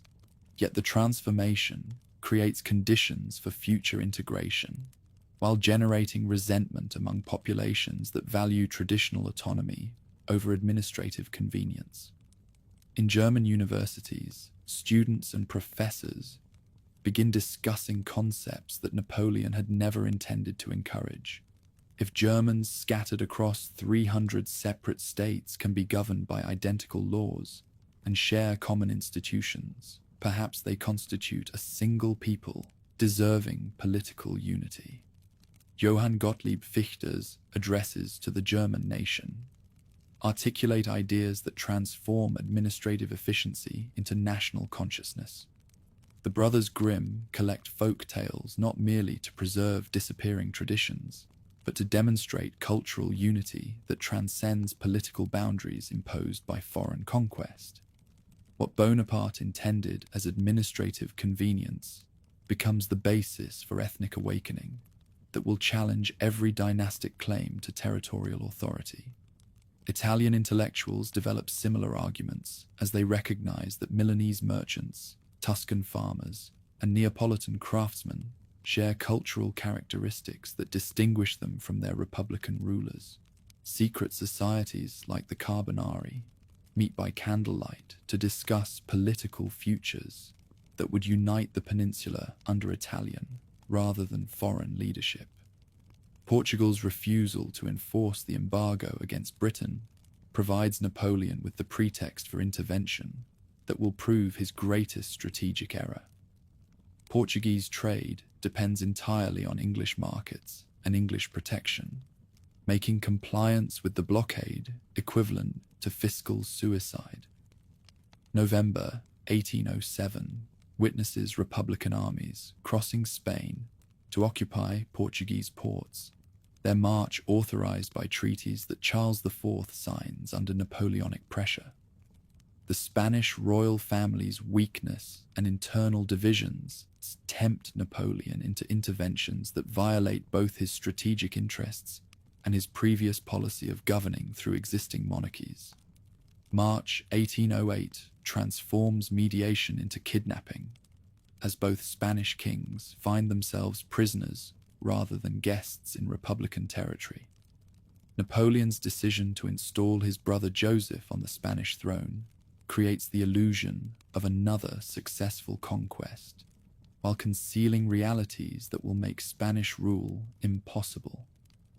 Trade innovation flourishes within the embargo, as Republican industrialists, protected from English competition, develop manufacturing techniques that might never have emerged under free trade conditions. The jacquard loom revolutionizes silk production in Lyon, while French chemists create synthetic dyes that provide alternatives to imported products. Yet innovation cannot compensate for the complete loss of maritime business that had enriched France's Atlantic ports. Bordeaux wine merchants watch their businesses collapse as inventory accumulates in warehouses that no longer receive foreign orders. The trading cities that had initially supported Bonaparte gradually turn against policies that sacrifice their prosperity to autocratic ambition. By 1808, The embargo has achieved partial success in reducing English trade, while accelerating mainland industrial development, yet its enforcement costs exceed any benefits it provides. The blockade that was intended to strangle Britain gradually strangles the Republican economy as territories discover that prosperity requires international business rather than territorial autarky. The Spanish intervention transforms fiscal policy into military necessity, as maintaining the blockade requires permanent occupation of territories that refuse voluntary compliance. What began as mercantile strategy becomes autocratic overstretch as French armies find themselves committed to campaigns that serve trade objectives rather than strategic priorities. The embargo's logic demands universal enforcement, yet universal enforcement proves militarily impossible and financially ruinous for all concerned. Madrid, May 2nd, 1808. Crowds gather in the Plaza de Armas as French troops escort the last Spanish royal children toward carriages that will carry them into permanent exile. Someone shouts, "They're taking the Infantes," and the cry spreads through the mob like wildfire. A blacksmith named José Blas Molina attacks a Bonapartist officer with his hammer, the first blow in a war that will consume the peninsula for 6 years and drain the strength of an empire. Mamelukes charge into the crowd. Those same Egyptian cavalry who once served the Bey of Cairo now ride for Bonaparte, their curved sabers glinting in the spring sunlight as they cut down peninsular civilians armed with nothing more than kitchen knives and cobblestones. The imperial formations that conquered the pyramids now battle shopkeepers and seamstresses in narrow streets where disciplined tactics become useless and individual courage determines survival. French artillery unlimbers in the Puerta del Sol, their cannon loaded with grape shot that tears through packed humanity, while the gunners work with mechanical precision learned on a dozen European battlefields. By evening, hundreds lie dead in Madrid's ancient squares, while Republican firing squads execute anyone found with weapons, blood on their clothes, or powder burns on their hands. From his window overlooking the Calle del Desengaño, Francisco Goya watches soldiers drag bodies toward common graves, while their comrades prepare for tomorrow's work. The court painter who has captured the elegance of Iberian nobility now witnesses horror that will haunt his dreams and transform his art. The executions he observes will inspire masterpieces that define warfare's human cost more powerfully than any general's memoirs. Within weeks, all Spain erupts in spontaneous rebellion that defies every principle of martial science and political calculation.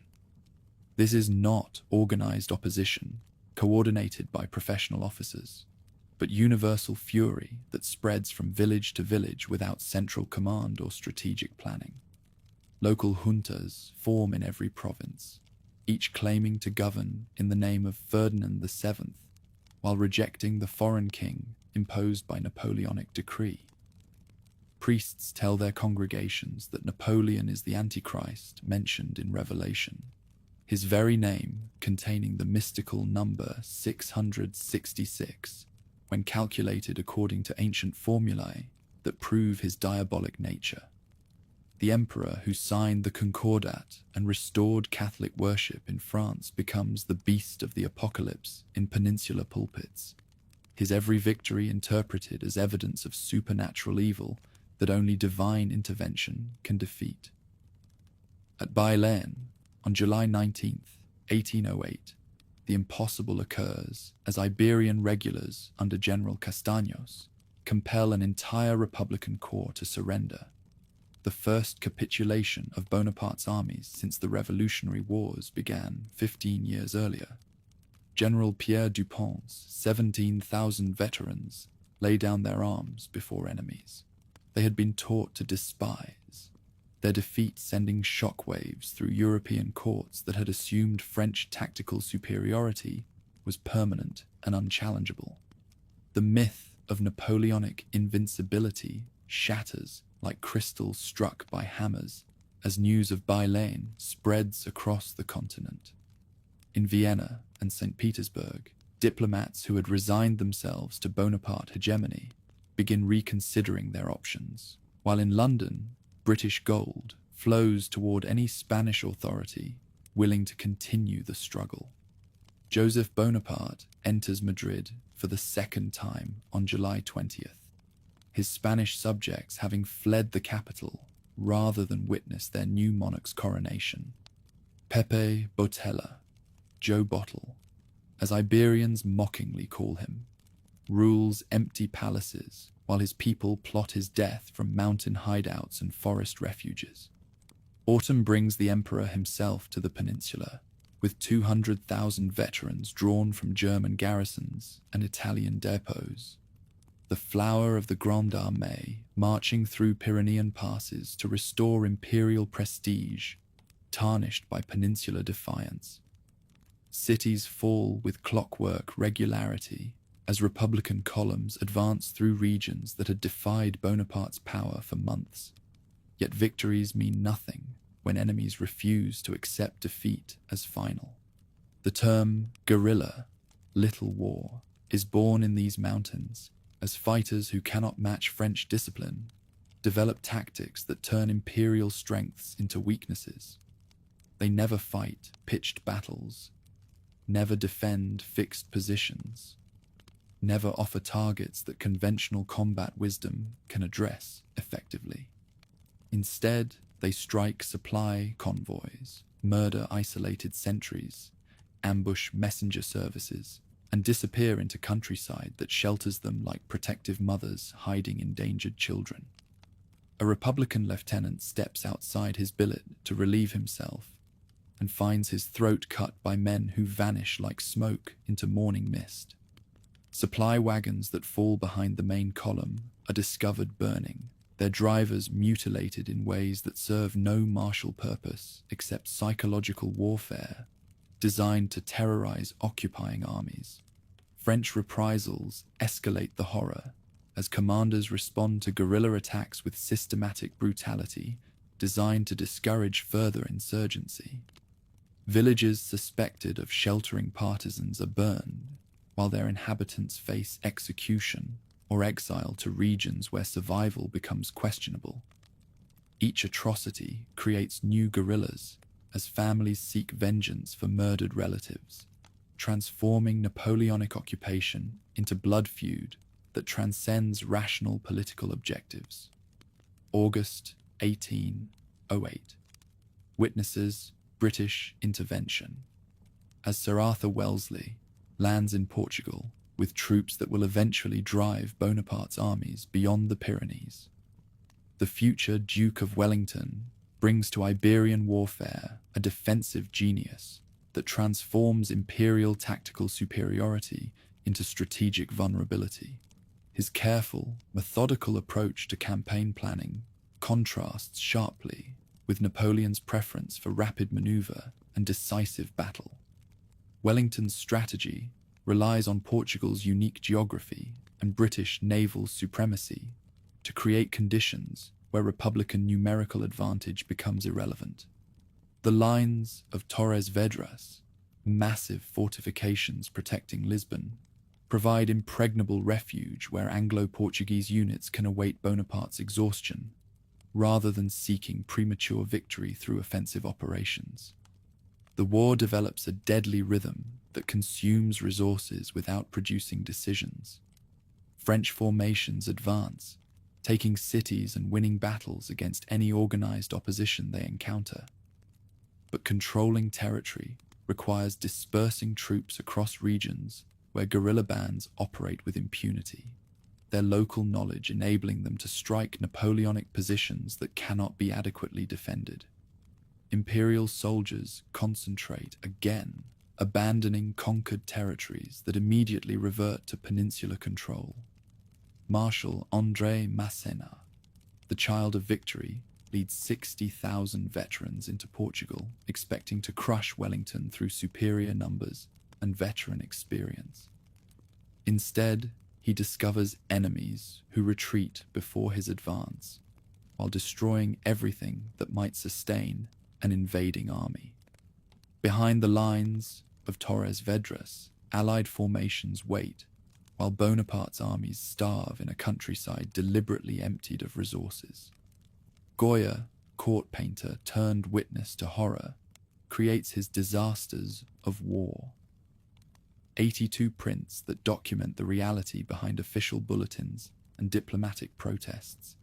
His images show Republican soldiers bayoneting civilians, Iberian guerrillas castrating prisoners, women fighting with kitchen knives, children starving in ruined cities. No heroism glorifies these scenes, only endless, purposeless violence that consumes everything it touches.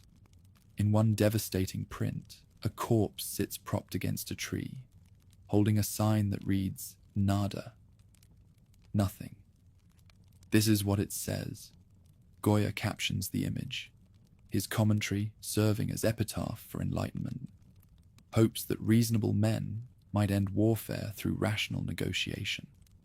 Juan Martín Díaz, el empecinado, the stubborn one, commands 3,000 irregulars who tie down 20,000 Bonaparte soldiers through hit-and-run tactics that make conventional response impossible. The former farmer turned guerrilla leader understands terrain and population in ways that no tricolour staff officer can master, his knowledge enabling him to appear where enemies least expect, while vanishing before retaliation becomes effective. By 1811, 300,000 French troops occupy the peninsula, more soldiers than the emperor deployed at Austerlitz and Jena combined. Yet they control little beyond the ground they actually stand on. Every march becomes a campaign. Every messenger service requires escort. Every supply convoy needs protection that weakens the units it intends to sustain. Spain becomes what Bonaparte himself calls his Spanish ulcer, a wound that drains imperial strength while never healing or yielding to treatment. Marshal Nicholas Soult, victor of Austerlitz, finds himself repeatedly outmaneuvered by Wellington, despite commanding formations that should overwhelm Anglo-Portuguese defiance. Marshal Claude Victor barely escapes encirclement when Peninsular regulars and British formations coordinate attacks that threaten to destroy entire corps through systematic cooperation. The constitutional experiment at Cadiz offers hope that Spanish opposition might transcend mere reaction against foreign occupation to embrace liberal principles that could modernize the kingdom after Republican withdrawal. The Cortes of 1812 creates Europe's most advanced constitution, its provisions guaranteeing press freedom, religious tolerance, and popular sovereignty that surpass even revolutionary French precedents. Yet most Spaniards fighting the occupiers oppose these liberal reforms as vigorously as they contest imperial domination, their loyalty directed toward traditional monarchy and Catholic orthodoxy rather than constitutional innovation. When Ferdinand VII returns in 1814, he abolishes the liberal constitution, restores the Inquisition, and executes the very men who had maintained Iberian insurgency during his captivity. The peninsula's transformation into what Marshal Ney calls a war without battles continues year after year, consuming Republican resources while producing no strategic advantage commensurate with the investment required. The region becomes proof that modern armies, however superior in conventional warfare, cannot defeat populations united in revolt unless they are prepared to commit genocide, an expedient that even tricolour ruthlessness finds unacceptable. The Spanish ulcer bleeds the Grande Armée's strength while teaching lessons about irregular warfare that will influence combat thinking long after the last French soldier crosses the Pyrenees. National rebellion proves more formidable than dynastic armies when it combines popular support with foreign assistance, geographic advantages with tactical innovation, and strategic patience with operational flexibility that conventional doctrine cannot address through established methods. With his marriage to Marie-Louise, daughter of Austria's Emperor Francis, Napoleon joins his empire to the Habsburgs, rulers of Central Europe for 600 years, while invoking the lineage of Caesar and Charlemagne. The princess, who once belonged to a future erased by revolution, now reigns as Empress of the French. Her pedigree, a validation no conquest could provide. Josephine weeps at Malmaison, her tears genuine for perhaps the first time since her husband's return from Egypt. The Creole beauty, who enchanted the young general with her sophistication and sexual knowledge, finds herself discarded like a worn uniform, her failure to produce an heir making her expendable in imperial calculations that value dynasties over affection. The divorce that Napoleon orchestrates through compliant senators breaks his own heart even as it serves his political necessities. The marriage ceremony at the Louvre combines revolutionary grandeur with monarchical tradition as Marie-Louise walks down aisles where Austrian prisoners once awaited execution during the Terror. The Habsburg princess, who had been taught to fear the Corsican ogre, discovers instead a man whose intellectual brilliance and personal charm overcome years of propaganda designed to demonize French power. Their union represents more than diplomatic convenience. It symbolizes the transformation of revolutionary energy into dynastic respectability. March 1811 brings the birth that justifies every sacrifice Bonaparte has made for dynastic continuity. Marie-Louise bears a son who receives the title King of Rome. Before drawing his first breath, the infant proclaimed heir to an empire that stretches from Hamburg to Naples. The cannon that announced his birth fire 101 salvos, the number reserved for male heirs, while courtiers who had witnessed the Terror now kneel before a baby whose blood carries both revolutionary and imperial legitimacy. Russia, France's ally since Tilsit, suffers under the continental system's restrictions, with growing resentment that threatens the partnership on which European stability depends. Russian nobles who had grown wealthy, selling grain and timber to British merchants, watch their fortunes evaporate as ports close and traditional trade routes become illegal. The ruble's collapse forces aristocrats to mortgage estates that have sustained their families for generations, their economic distress creating political pressure that even autocratic authority cannot ignore indefinitely. Tsar Alexander finds himself torn between allegiance to his alliance with France and duty to subjects sinking under hardship. The continental system, which Bonaparte deems vital against Britain, edges the Russian nobility toward ruin, endangering the very class that upholds Romanov rule. Confidential memoranda from his finance ministers warn that continued obedience to French demands will collapse the empire's economic base, leaving the monarch to decide between external loyalty and internal survival. Marie Walewska, Napoleon's Polish mistress, bears him a son in 1810, though this proof of imperial virility comes too late to prevent the Austrian marriage that state necessity demands. The beautiful countess believes passionately in Bonaparte's promise to restore Polish independence, her devotion representing millions of Poles who see French power as their only hope for national resurrection. Her faith will prove tragically misplaced, as imperial ambition exceeds even Polish patriotism's capacity for sacrifice. In Paris salons, marshals who conquered Europe express private doubts about their master's latest strategic obsession. Veterans who have marched from Spain to Austria question the wisdom of campaigns in regions where supply lines stretch across impossible distances, while enemies retreat into spaces too vast for any army to occupy effectively.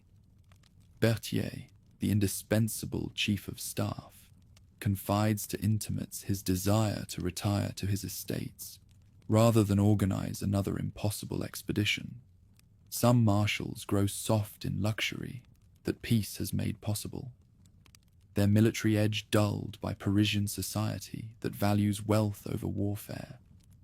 Murat, king of Naples, thinks more of preserving his Mediterranean kingdom than supporting new adventures that could cost him everything he has gained. Bernadotte, Crown Prince of Sweden, secretly negotiates with enemies while maintaining the fiction of loyalty to his former commander. The band of brothers who conquered Europe fragments as success breeds different ambitions. Throughout 1811, military preparations reveal the scope of imperial ambition as the Grande Armée of 1812 assembles from every corner of the empire. Over 600,000 men gather in Polish depots, the largest army ever assembled in European history, representing 20 nationalities united only by the Republican leadership and the promise of Eastern conquest. Supply depots established across Poland accumulate provisions for campaigns that dwarf any previous expeditions in scale and complexity. Maps prepared by imperial cartographers show every road, river, and village from Warsaw to Moscow, their accuracy reflecting intelligence networks that span the continent. Hospital supplies for 100,000 casualties demonstrate realistic planning for warfare's inevitable costs, though even these preparations prove inadequate for the disasters that await. Nothing is left to chance except chance itself, which will prove more decisive than any human calculation. The Tsar prepares for conflict with equal thoroughness, importing British advisors and British gold through neutral Sweden, while his armies adopt scorched earth strategies designed to deny French forces the resources they need for sustained campaigns. Russian generals debate whether to fight at the frontier or retreat into their vast interior, their disagreements reflecting uncertainty about how to combat enemies whose tactical superiority is matched by logistical vulnerability in regions where roads disappear and cities become islands in hostile emptiness. Orthodox priests receive instructions to preach holy war against the Antichrist Napoleon, their sermons transforming political conflict into religious crusade that mobilizes populations who might otherwise remain indifferent to dynastic disputes. The emperor who restored Catholicism in France becomes Satan incarnate in Russian churches, his previous accommodation with religion forgotten in propaganda, designed to inspire resistance that transcends rational military calculation. The Grand Duchy of Warsaw's existence terrifies every government that participated in Poland's destruction, its resurrection under Napoleonic protection, suggesting that Bonaparte's ambitions extend beyond mere territorial conquest to include ethnic reorganization of European boundaries. Russian fears about Polish restoration prove well-founded as Napoleon considers expanding the duchy to include territories that three partitions had distributed among Prussia, Austria, and the autocracy itself. Alexander demands retreat beyond the Rhine, the end of the Grand Duchy, and freedom for Russian commerce. Napoleon counters with conditions: Russian ports barred to neutrals, reductions in military strength, and recognition of French sway across Germany. Each emperor defends non-negotiable claims, ensuring months of diplomacy achieve nothing. Early 1812 brings final attempts at peaceful settlement, as both rulers recognize that war will cost more than any conceivable benefit it might provide.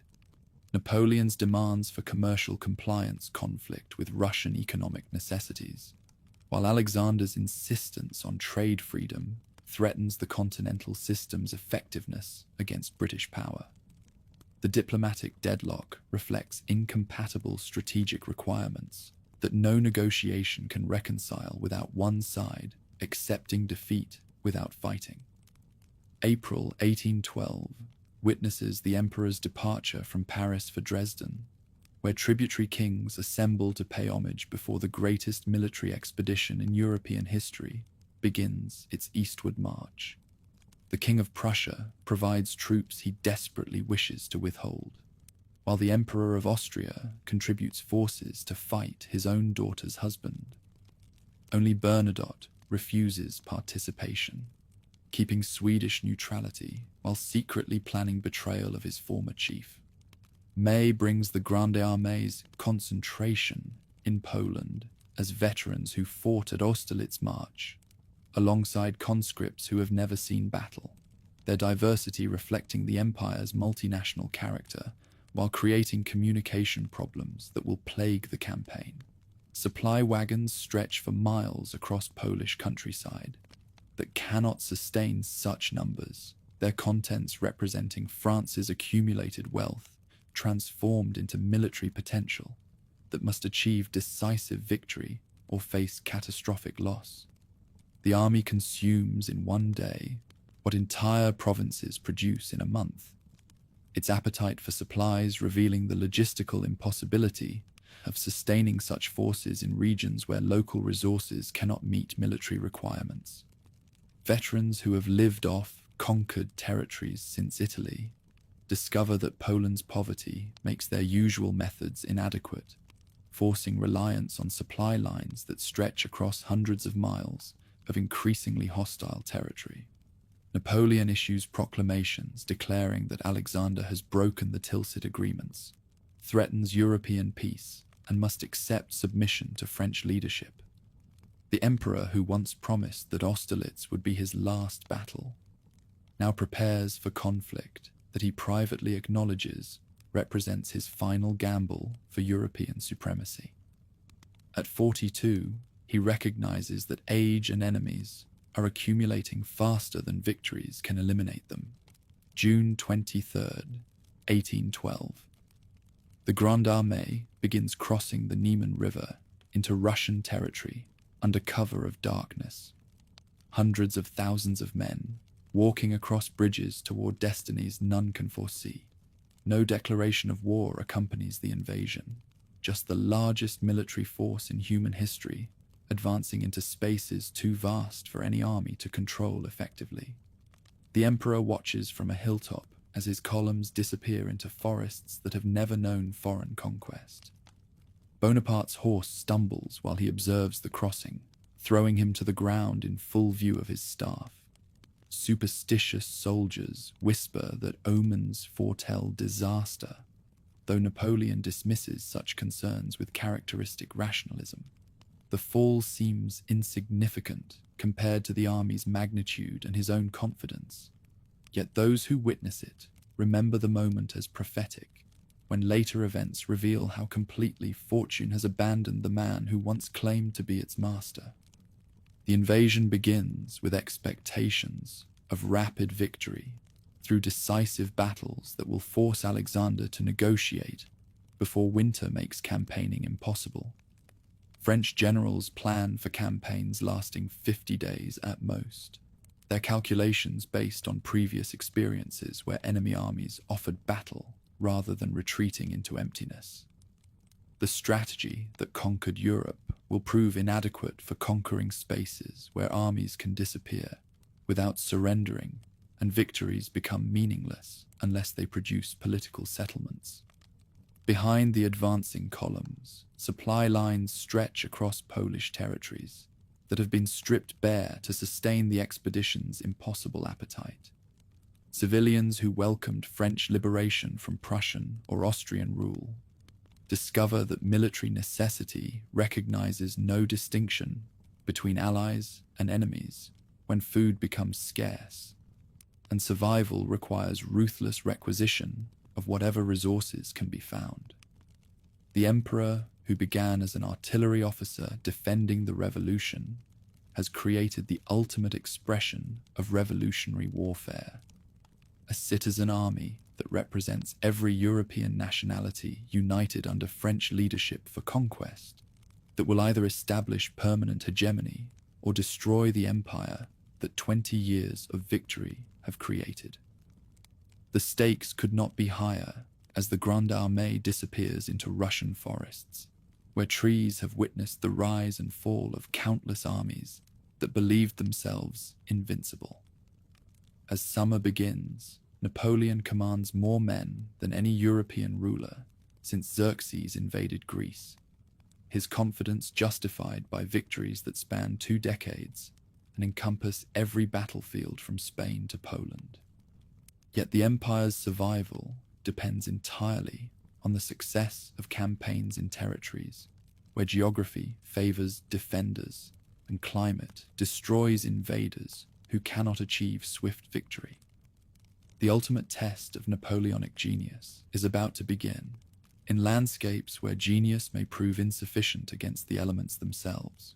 The Grande Armée crosses the Niemen, expecting immediate battle, but discovers instead a wilderness that swallows armies without offering resistance. Russian forces retreat eastward, burning crops, poisoning wells, driving away livestock that might sustain invading troops.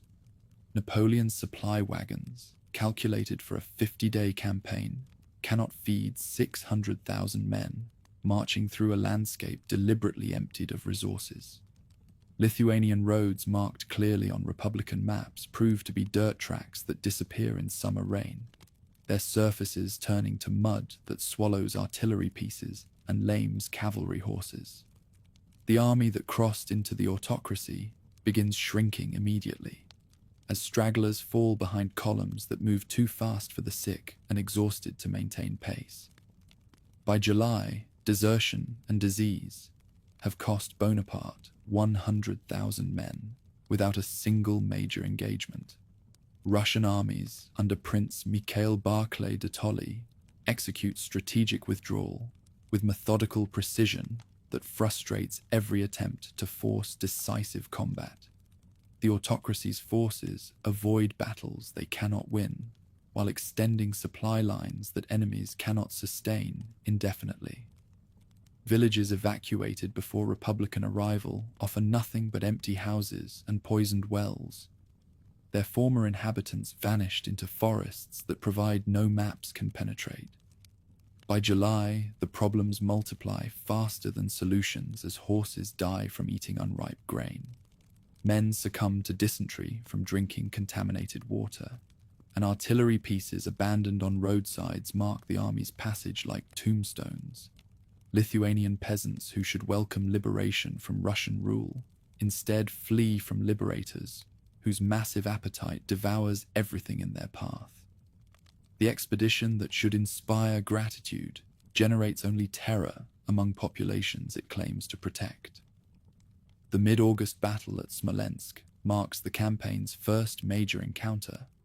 Barclay's army entrenched behind walls that have stood for centuries along the Dnieper.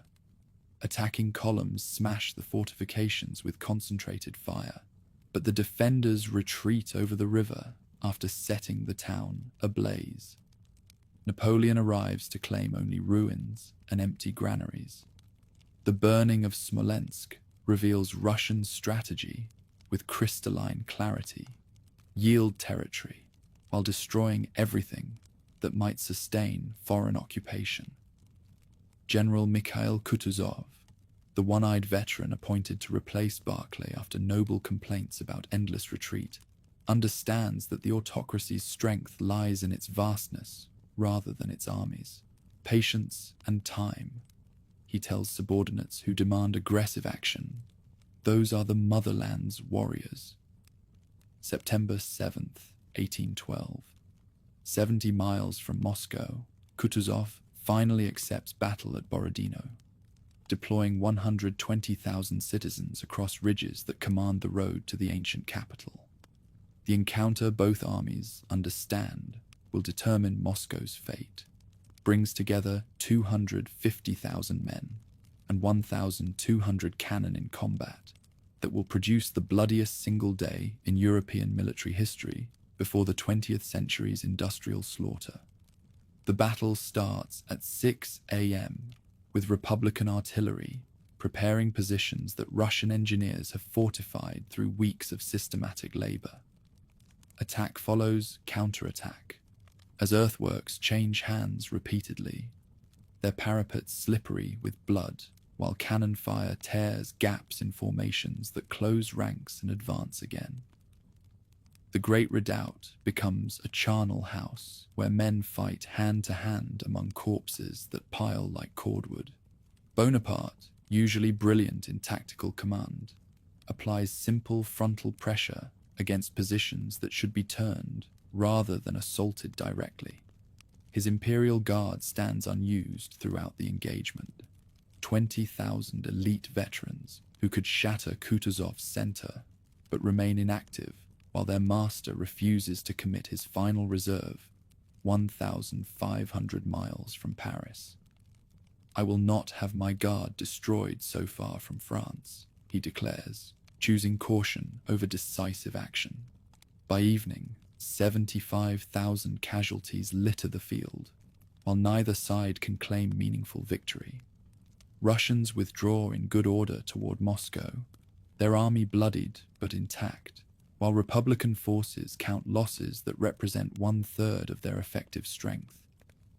Kutuzov's retreat appears to concede defeat, yet strategic reality suggests otherwise. The autocracy can replace losses, while Bonaparte cannot. September 14th witnesses the emperor's entry into Moscow, expecting to find delegations offering surrender keys, but discovering instead a city abandoned by its inhabitants. 250,000 residents have fled rather than submit to foreign occupation, leaving behind empty palaces and deserted streets that echo with the footsteps of conquerors who have won everything except what they need most: political settlement that acknowledges their victory. That night, fires begin in the Bazaar Quarter, their flames spreading through wooden structures that burn like tinder in autumn wind.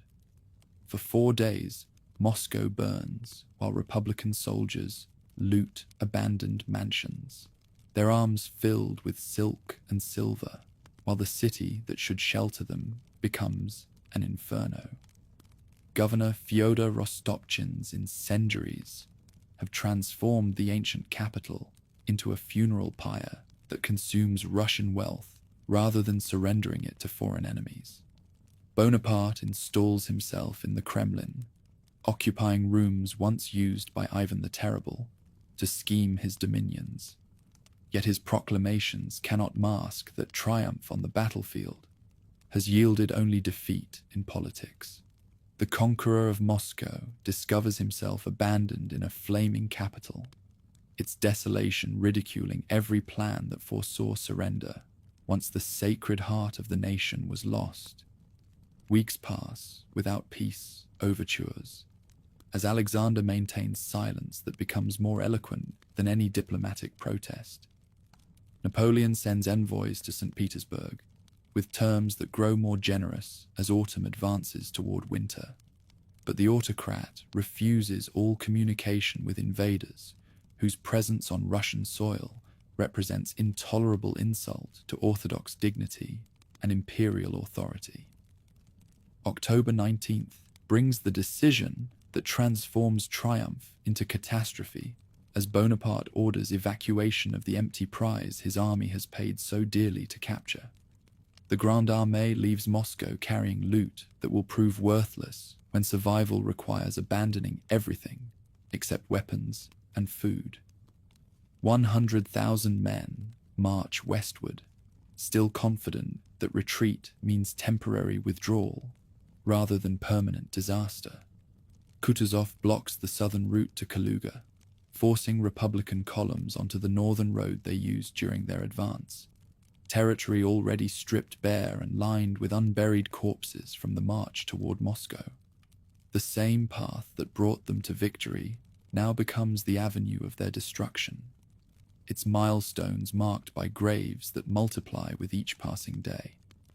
November 4th marks the arrival of General Winter, Russia's most reliable ally in its struggle against foreign invasion. Snow begins falling as temperatures drop to 20 degrees below freezing, conditions that transform European warfare into Arctic survival. Soldiers wearing summer uniforms stuff paper and straw into their clothing, while muskets become too cold to fire without burning bare skin. The army disintegrates as unit cohesion collapses under pressures that discipline cannot withstand indefinitely.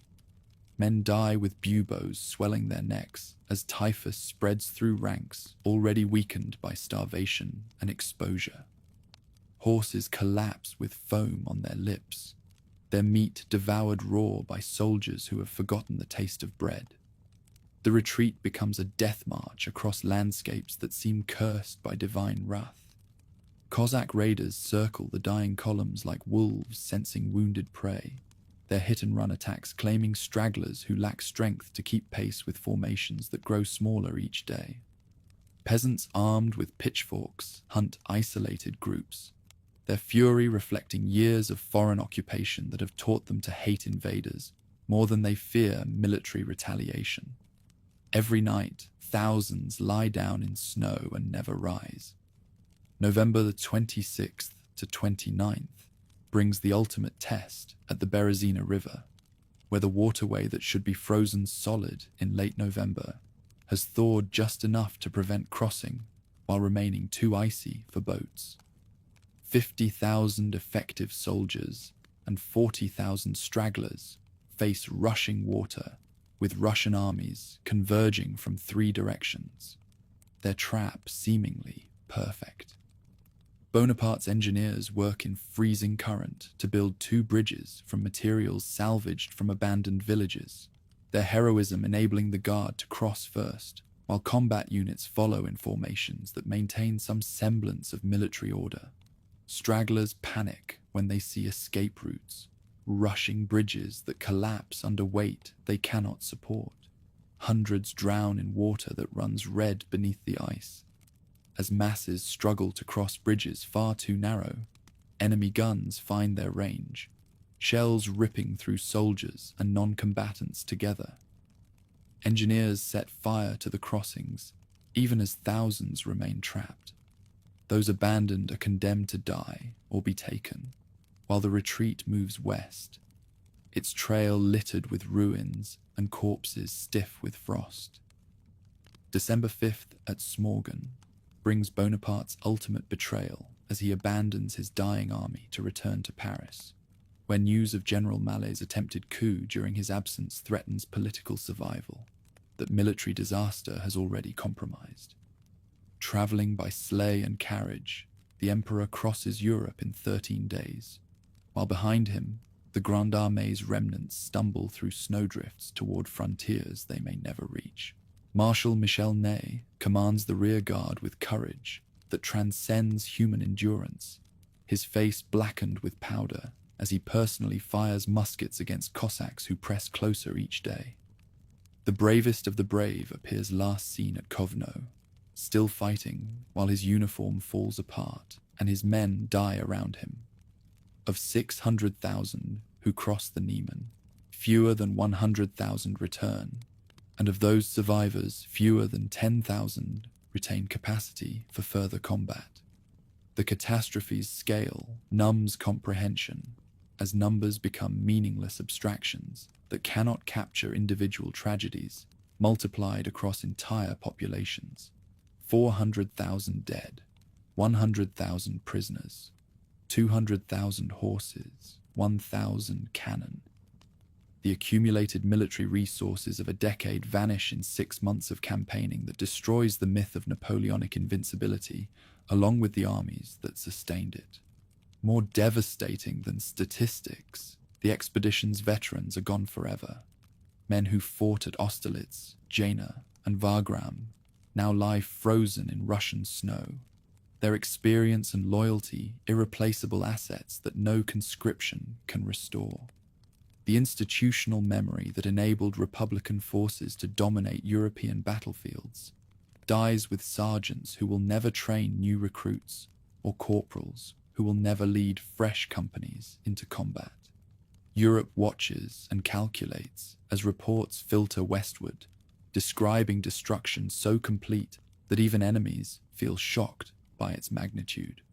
If the Grande Armée can be eliminated this catastrophically, perhaps Bonaparte himself can be defeated permanently. The wolves begin gathering as winter loosens its grip, and diplomatic pouches carry promises of British gold to any sovereign willing to take Republican steel.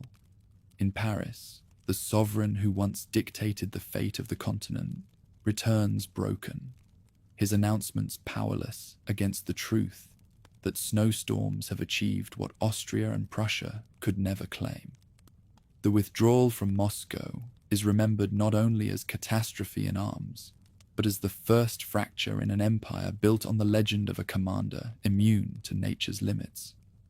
The invasion that was intended to force Russian submission instead demonstrates the limits of military power when confronted by strategic patience, geographic immensity, and populations willing to sacrifice everything rather than submit to foreign domination.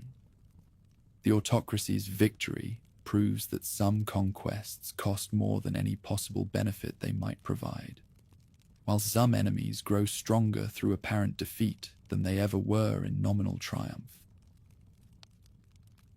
Napoleon races toward Paris in a closed carriage, his journey a desperate attempt to outrun news of the catastrophe that has destroyed the myth of his invincibility. Behind him, the Grande Armée's frozen remnants stumble westward through Polish snow, while ahead, the political crisis that General Malet's coup attempt has revealed threatens to topple an empire built on military success.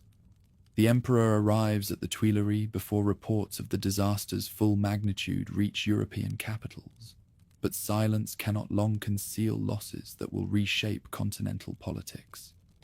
But across Europe, the calculation changes as intelligence reports filter through diplomatic channels describing destruction so complete that even Bonaparte's enemies struggle to comprehend its magnitude. In Vienna's Hofburg Palace, Emperor Francis studies maps showing Russian armies advancing westward, while his advisors whisper that perhaps the Corsican upstart can be defeated permanently. From London, British gold begins flowing toward any sovereign willing to challenge the weakened colossus whose military reputation lies buried in Russian snow. Prussia, forced ally of France since Jana's humiliation, signs the Convention of Tauroggen in secret alliance with the autocracy. General Ludwig Yorck's decision to abandon Bonaparte represents more than military defection. It signals that German nationalism, awakened by years of foreign occupation, now burns brighter than dynastic loyalty. The kingdom that Frederick the Great made formidable prepares to reclaim its honor through arms rather than diplomacy. Spring 1813 witnesses Napoleon performing perhaps his greatest feat as he creates a new army from the ashes of Russian disaster. 200,000 men, many of them teenagers barely old enough to carry muskets, assemble under commanders who remember Austerlitz and Wagram. The emperor's energy, undimmed by defeat, transforms French potential into military reality through administrative genius that rivals his battlefield brilliance. At Lutzen, on May 2nd, Republican forces defeat the combined armies of Prussia and Russia in combat that demonstrates Bonaparte's tactical abilities remain unimpaired by strategic catastrophe. The young conscripts who should flee before veteran enemies instead hold their formations, while imperial artillery tears gaps in coalition ranks. Bautzen follows on May 20th to 21st, as another triumph validates the emperor's faith in his ability to overcome numerical disadvantage through superior positioning. Yet these are not the annihilating victories that characterized earlier campaigns. Enemies retreat in good order, rather than dissolving into panic, their losses significant but not catastrophic. The new conscripts die bravely, but cannot execute the complex maneuvers that veteran formations once performed instinctively. The fatal error comes in June, when Austria proposes an armistice that Bonaparte accepts in hopes of dividing his enemies through negotiation rather than continuing military pressure. His representatives meet at Prague, while both sides reinforce their armies. The suspension of hostilities, providing time that serves coalition interests far more than imperial necessities. Every week of peace brings fresh Russian divisions westward, while Prussian mobilization calls the Landwehr to arms. Austrian preparations proceed with methodical efficiency, as Prince Metternich's diplomacy weaves the alliance that British subsidies fund and shared fear cements into unbreakable unity. When negotiations predictably fail in August, Bonaparte faces 800,000 coalition troops, with 400,000 Republican soldiers, whose quality cannot compensate for numerical disadvantage. August 26th to 27th brings Dresden, where Napoleon wins his final great victory against odds that would have daunted any commander who lacked his supreme confidence. Coalition attacks on the fortified city meet Republican counter-assaults delivered with clockwork precision, the enemy losses exceeding 38,000, while Bonaparte's casualties total fewer than 10,000. For one last moment, imperial magic seems to transcend material reality. Yet simultaneous defeats of his lieutenants elsewhere transform tactical triumph into strategic disaster. Marshal Nicholas Oudinot suffers defeat at Grossbeeren while attempting to capture Berlin. At the Katzbach River, Marshal Etienne Macdonald's forces crumble before Prussian attacks led by General Gebhard von Blücher. The coalition's strategy becomes clear: avoid the emperor while attacking his subordinates, whose limitations become fatal weaknesses when they fight independently. October 16th to 19th, 1813, witnesses the Battle of the Nations at Leipzig, where 365,000 coalition soldiers face 200,000 Republican troops, in the largest engagement European history will record, until the industrial slaughter of the 20th century. The emperor chooses to fight rather than retreat, hoping that one decisive victory might shatter alliance unity. The clash unfolds over 4 days of systematic destruction that reduces military science to simple arithmetic. More men, more guns, more supplies defeating equal courage through mathematical certainty. On the first day, Republican positions hold against assaults that test every innovation Bonaparte has developed. The second day brings reinforcements to both armies, as the struggle intensifies without decisive advantage. The third day proves catastrophic when Saxon and Württemberg contingents, German troops fighting reluctantly for Bonaparte against their own kinsmen, desert in the middle of battle, turning their weapons against Republican forces they had been ordered to support. The betrayal opens gaps in imperial lines that coalition cavalry exploits with devastating effect. Prince Poniatowski, Marshal of France and descendant of Polish kings, drowns attempting to swim the Elster River when the single bridge connecting Leipzig to the west explodes prematurely, trapping 30,000 Republican soldiers who might otherwise have escaped encirclement. The Polish prince's death symbolizes the multinational empire's dissolution as satellite kingdoms abandon their French patron. The retreat becomes rout as surviving imperial forces struggle across a bridge too narrow for the masses attempting to flee coalition pursuit. Republican losses total 70,000 casualties in 4 days of fighting that eliminates Bonaparte's remaining field army. November 1813 brings the final collapse of the Confederation of the Rhine, as German princes scramble to join the winning side, before punishment overtakes those who maintain loyalty to fallen imperial power. Bavaria switches allegiances before Leipzig's outcome becomes certain, while Württemberg and Baden follow within days. More personally devastating, Joachim Murat abandons his brother-in-law to save his Neapolitan throne through separate negotiations with Austrian representatives. In Holland, revolution greets news of Leipzig's defeat as the Prince of Orange returns from British exile to reclaim ancestral authority. Belgian provinces follow their northern neighbours into rebellion, while Republican garrisons, needed elsewhere, cannot suppress revolts that spread faster than reinforcements can arrive. Eugene de Beauharnais, Napoleon's stepson and viceroy of Italy, fights brilliantly but hopelessly as Austrian armies pour through Alpine passes. The Kingdom of Italy collapses despite Eugene's tactical skill and personal loyalty, its artificial boundaries proving incapable of generating popular support when foreign armies offer liberation. Wellington crosses the Pyrenees in autumn triumph as the Peninsular War reaches its inevitable conclusion. Joseph Bonaparte flees Spain permanently, while Republican armies that have fought courageously for 6 years retreat toward France itself. The Duke's veterans, hardened by years of peninsular fighting, march toward Toulouse, carrying experience that will prove invaluable in campaigns to come.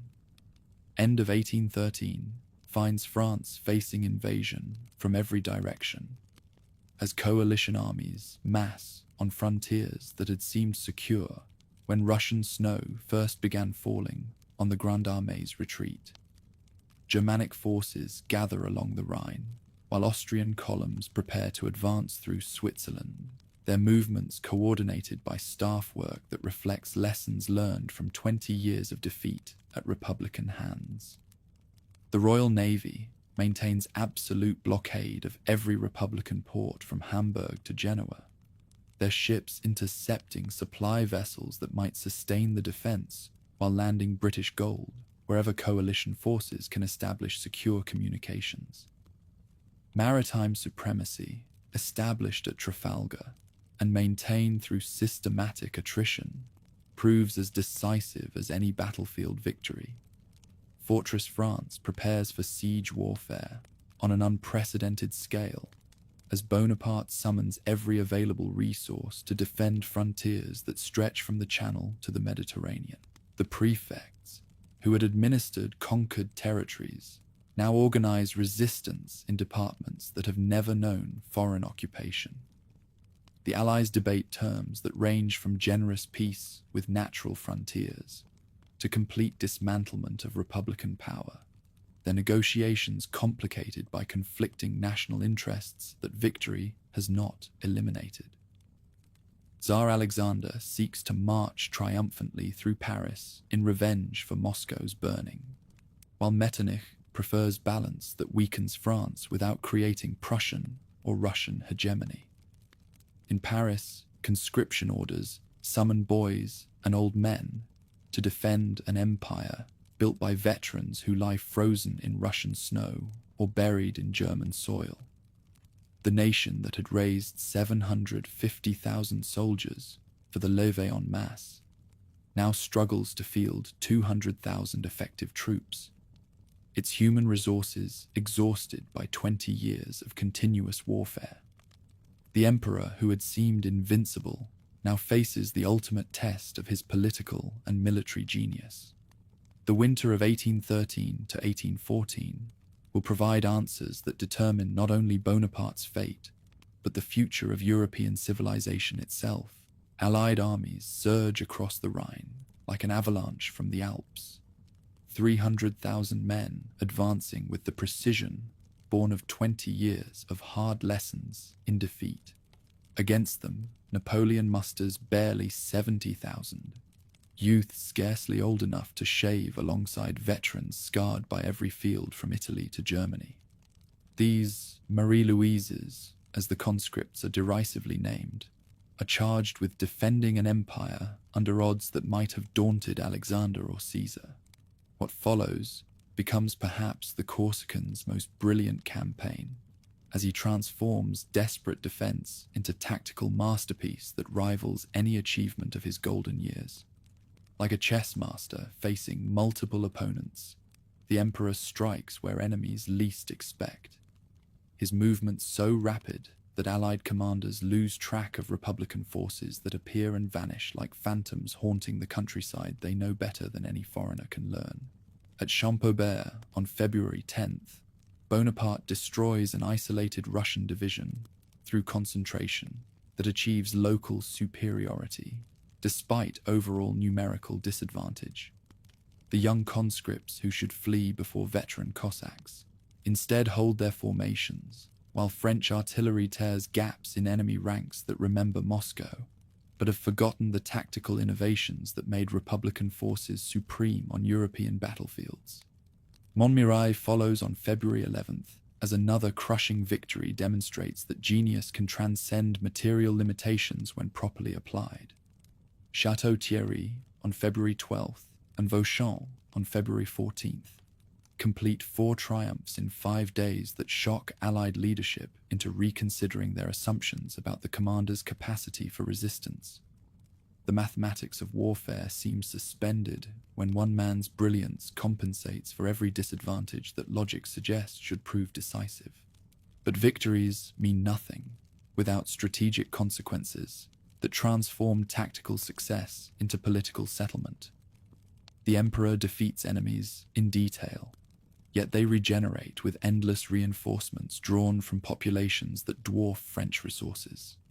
Every Republican casualty represents irreplaceable loss, while enemy armies replace their dead from reserves that seem inexhaustible. The brutal arithmetic becomes clear as winter gives way to spring campaigning season.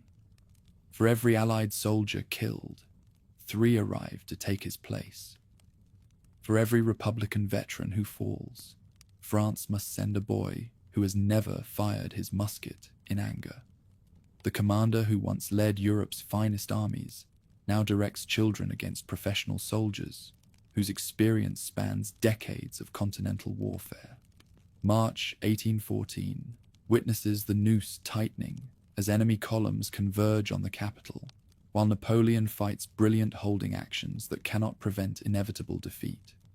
His genius remains undiminished, his tactical innovations as deadly as ever, yet individual brilliance cannot overcome collective mediocrity when the collective possesses overwhelming numerical advantage combined with professional competence. At La Fère Champenoise, Marshals Auguste de Marmont and Édouard Mortier suffer defeat while attempting to defend the approaches to Paris. Their forces overwhelmed by Austrian and Russian columns that coordinate attacks with precision their predecessors had never achieved. The 2 commanders who have served Bonaparte since his earliest campaigns watch their formations disintegrate under pressure that experience cannot withstand when outnumbered 4-1. March 30th brings enemy armies to the capital's outskirts, while the emperor races back from defeating another Prussian force 40 miles distant. His carriage travels through countryside already occupied by opponents whose campfires dot the landscape like fallen stars, their presence demonstrating how completely the strategic situation has deteriorated despite tactical successes that maintain the illusion of possible victory. Joseph Bonaparte, nominally defending the capital as his brother's lieutenant, flees eastward with the government as Cossack patrols appear in suburbs that have never known foreign occupation. The King of Spain, who proved incompetent in Madrid, demonstrates equal inadequacy in the city of his birth, his departure symbolizing the dynastic system's collapse when military pressure exceeds political capacity for resistance. March 31st witnesses Tsar Alexander and King Frederick William of Prussia entering the capital that had humiliated both their nations during years of French dominance. Parisians who had cheered Bonapartist victories now line boulevards to welcome liberators whose gold purchases bread that Republican conscription had made scarce. White Bourbon cockades appear on lapels that had displayed tricolour ribbons since the Revolution began. Marmont's surrender of Paris represents more than military capitulation. It marks the betrayal of personal loyalty that had sustained autocratic power through disasters that would have destroyed conventional monarchies. The Marshal, who had fought beside the Corsican since the Italian campaign, signs armistice terms that abandon the capital, rather than subjecting it to bombardment that might preserve dynastic honor. while destroying civilian lives. The Senate, that rubber stamp assembly created to legitimize absolute rule, votes to depose the emperor whose authority had seemed unquestionable when victories flowed like water from mountain springs. Senators who had grown rich from Republican patronage now scramble to accommodate themselves with conquering powers whose clemency depends on demonstrating sufficient enthusiasm for regime change. Charles Maurice de Talleyrand emerges from political shadows to host the Tsar in his elegant mansion, the former bishop's survival instincts having detected changing winds. Before others realize that storms approach, his drawing room becomes headquarters for restoration planning, as aristocrats who had fled revolutionary terror return to reclaim positions that exile had temporarily interrupted. Bonaparte reaches Fontainebleau Palace with 60,000 soldiers still willing to die for his cause, their loyalty unshaken by defeats that have cost them everything, except devotion to the man who led them across Europe in pursuit of glory that now seems as ephemeral as morning mist. The general studies maps that show enemy forces surrounding the capital, while he plans attacks that might yet restore the impossible. His marshals refuse to march on Paris in campaigns that would require fighting through civilians to reach opponents who hold overwhelming advantages in numbers, supplies, and strategic position. Michel Ney, bravest of the brave, speaks for all when he declares with voice that carries absolute finality, "The army will not march." Without his commanders, Napoleon cannot wage war, regardless of his personal courage or strategic genius. April 4th brings the offer to abdicate in favor of his infant son, with Marie-Louise serving as regent until the King of Rome reaches majority. The proposal seems reasonable to men who understand that dynasties transcend individuals, yet Allied representatives reject any arrangement that might preserve Bonapartist succession through another generation. The choice becomes unconditional surrender or pointless resistance that serves only personal pride. April 6th witnesses the signature that ends an epoch as the emperor abdicates without conditions, his pen scratching across parchment that transforms European politics with finality that no battlefield victory could achieve. The man who ruled from Madrid to Moscow signs away an empire in exchange for sovereignty over Elba, a Mediterranean island whose 12,000 inhabitants represent his entire remaining domain. Night of April 12th to 13th brings the ultimate desperation as Bonaparte attempts suicide with poison he has carried since the Russian campaign, the vial containing chemicals intended for situations exactly like the one that now confronts him. Yet the mixture, 2 years old and weakened by time, produces only hours of agony without the merciful death that would spare him the humiliation of survival as a fallen dictator. "I am condemned to live," he tells his aide-de-camp Armand de Caulaincourt, as dawn reveals that even death refuses to accommodate his wishes. The man who controlled the destiny of millions cannot command his own mortality when circumstances make existence unbearable, yet continuation inevitable. April the 20th arrives with ceremonies that break the hearts of soldiers who have followed their chief across every battlefield that European warfare has produced. In Fontainebleau's courtyard, Napoleon bids farewell to the old guard, whose devotion had sustained French power through 20 years of triumph and disaster. These veterans weep openly as their commander embraces General Antoine Dreux and kisses the eagle's standard that had led them to victory in battles whose names will echo through history. "Soldiers of my old guard," the fallen emperor declares in voice that carries across the courtyard to men who remember Italy and Egypt, Austerlitz and Wagram. "I bid you farewell. For 20 years I have constantly accompanied you on the road to honor and glory. Continue to serve France. Do not grieve for my fate. I shall be happy when I know that you are content and glorious. The journey south becomes increasingly dangerous as Bonapartist sympathy gives way to royalist fury among populations that blame French conscription for their sons' deaths in Russian snow and German mud. At Orgon, mobs hang the exile in effigy while shouting curses that would have earned execution during years when his authority seemed unshakable. The conqueror of Europe disguises himself as an Austrian officer to avoid lynching by subjects who welcomed his rule when it brought them glory. HMS Undaunted waits at Fréjus, the same port where Bonaparte had landed in triumph after Egyptian adventures that launched his rise to supreme power. British sailors, expecting to meet the ogre of revolutionary propaganda, find instead a middle-aged man whose corpulence and pallor reflect the stress of defending an empire against impossible odds.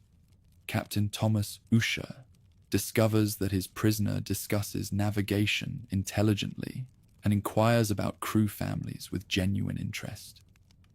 May 4th, 1814, marks the exiles' arrival at Portoferraio, Elba's capital, where a population that barely exceeds the strength of a single French regiment greets their new sovereign with curiosity rather than enthusiasm.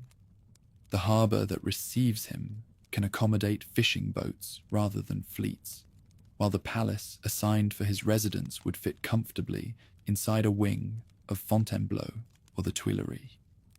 The Bourbon Restoration proceeds in Paris as Louis XVIII, brother of the executed king, returns from 23 years of exile to reclaim his ancestral throne. The new monarch's promises of constitutional rule and national reconciliation seem genuine, yet émigrés who accompany him demand restoration of properties and privileges that revolutionary legislation had abolished permanently. Veterans discharged on half pay discover that their service means nothing to authorities who regard Republican history as an unfortunate episode best forgotten entirely. Prisoners of war returning from British hulks and Russian camps find unemployment and indifference, where they expected gratitude and recognition. In shabby cafes, retired soldiers speak longingly of campaigns when French arms made Europe tremble. On his island principality, the former emperor governs 12,000 subjects with the same energy he once applied to continental empire, his reforms improving roads and mining operations while demonstrating that exile cannot diminish administrative genius that had reorganized European civilization. Yet letters from France report growing discontent with Bourbon rule, while intelligence suggests that Allied powers consider relocating him to more remote imprisonment. The Congress of Vienna proceeds with diplomatic deliberation that reflects great powers' determination to prevent future military adventures by controlling every variable that might enable another revolutionary leader to threaten European stability. Delegates who had fled his armies now divide territories he once governed, their negotiations revealing how completely the balance has shifted from French dominance to Austrian, Prussian, Russian, and British cooperation.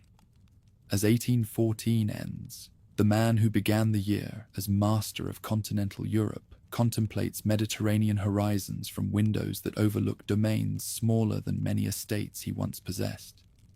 Behind him lies the wreckage of 20 years' ambition, while ahead stretches an uncertain future that may offer redemption, or merely the tedium of comfortable imprisonment among people who remember his glory only through stories their parents tell.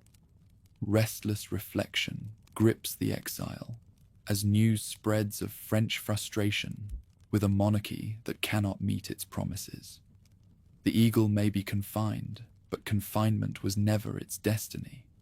What seemed a final act at Fontainebleau may prove only an intermission, with scenes still to play that astonish both friend and foe. Mediterranean winds rattle the windows of Napoleon's modest palace on Elba as he reaches his decision, 10 months of gilded captivity, convincing him that exile brings no rest to one who once steered the destinies of nations.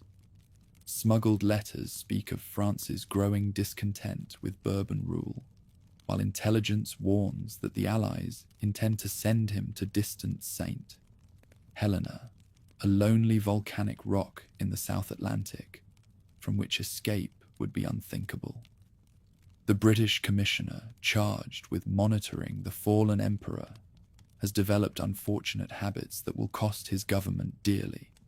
Sir Neil Campbell's frequent visits to his Italian mistress on the mainland leave surveillance gaps that a man of Bonaparte's calculating intelligence cannot help but notice.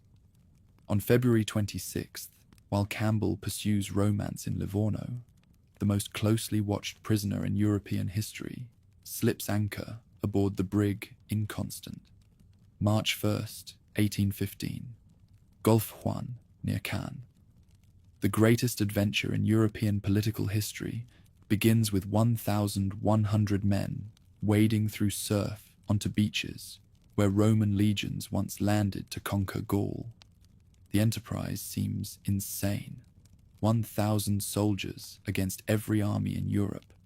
An exiled emperor against every crowned head from London to St. Petersburg.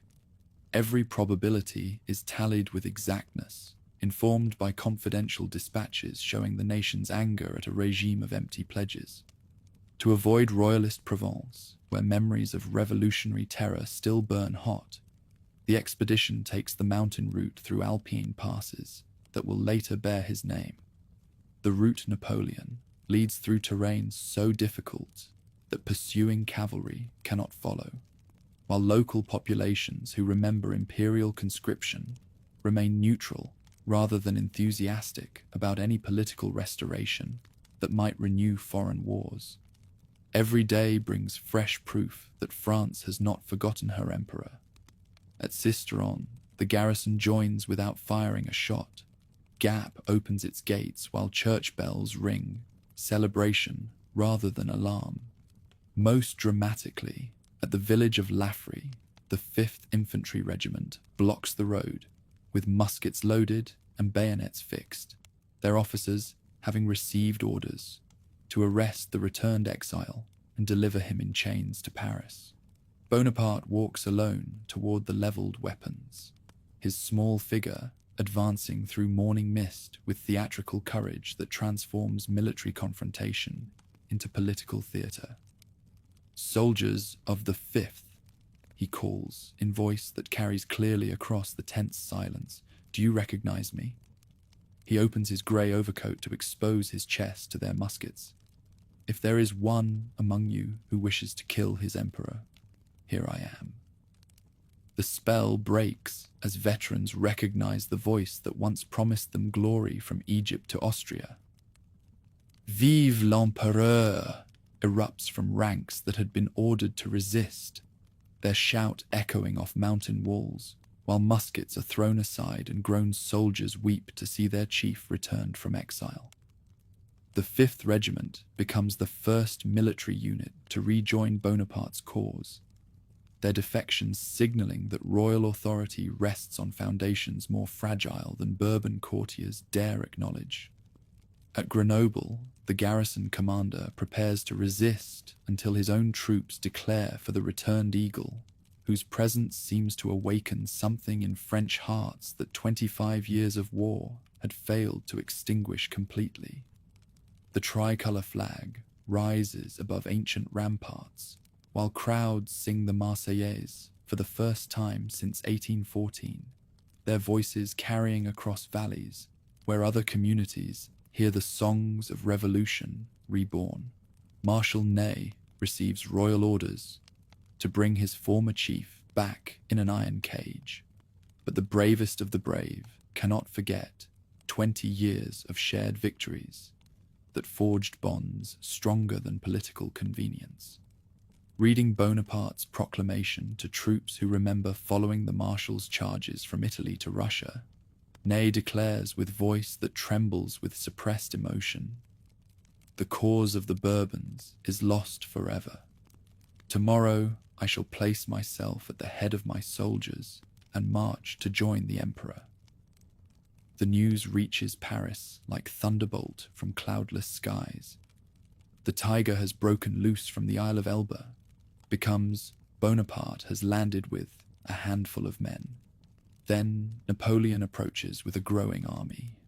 Finally, His Imperial Majesty will arrive in the capital tomorrow. In a mere 20 days, the beast becomes emperor again, not through battle, but through a momentum that exposes the Restoration's inability to command true devotion.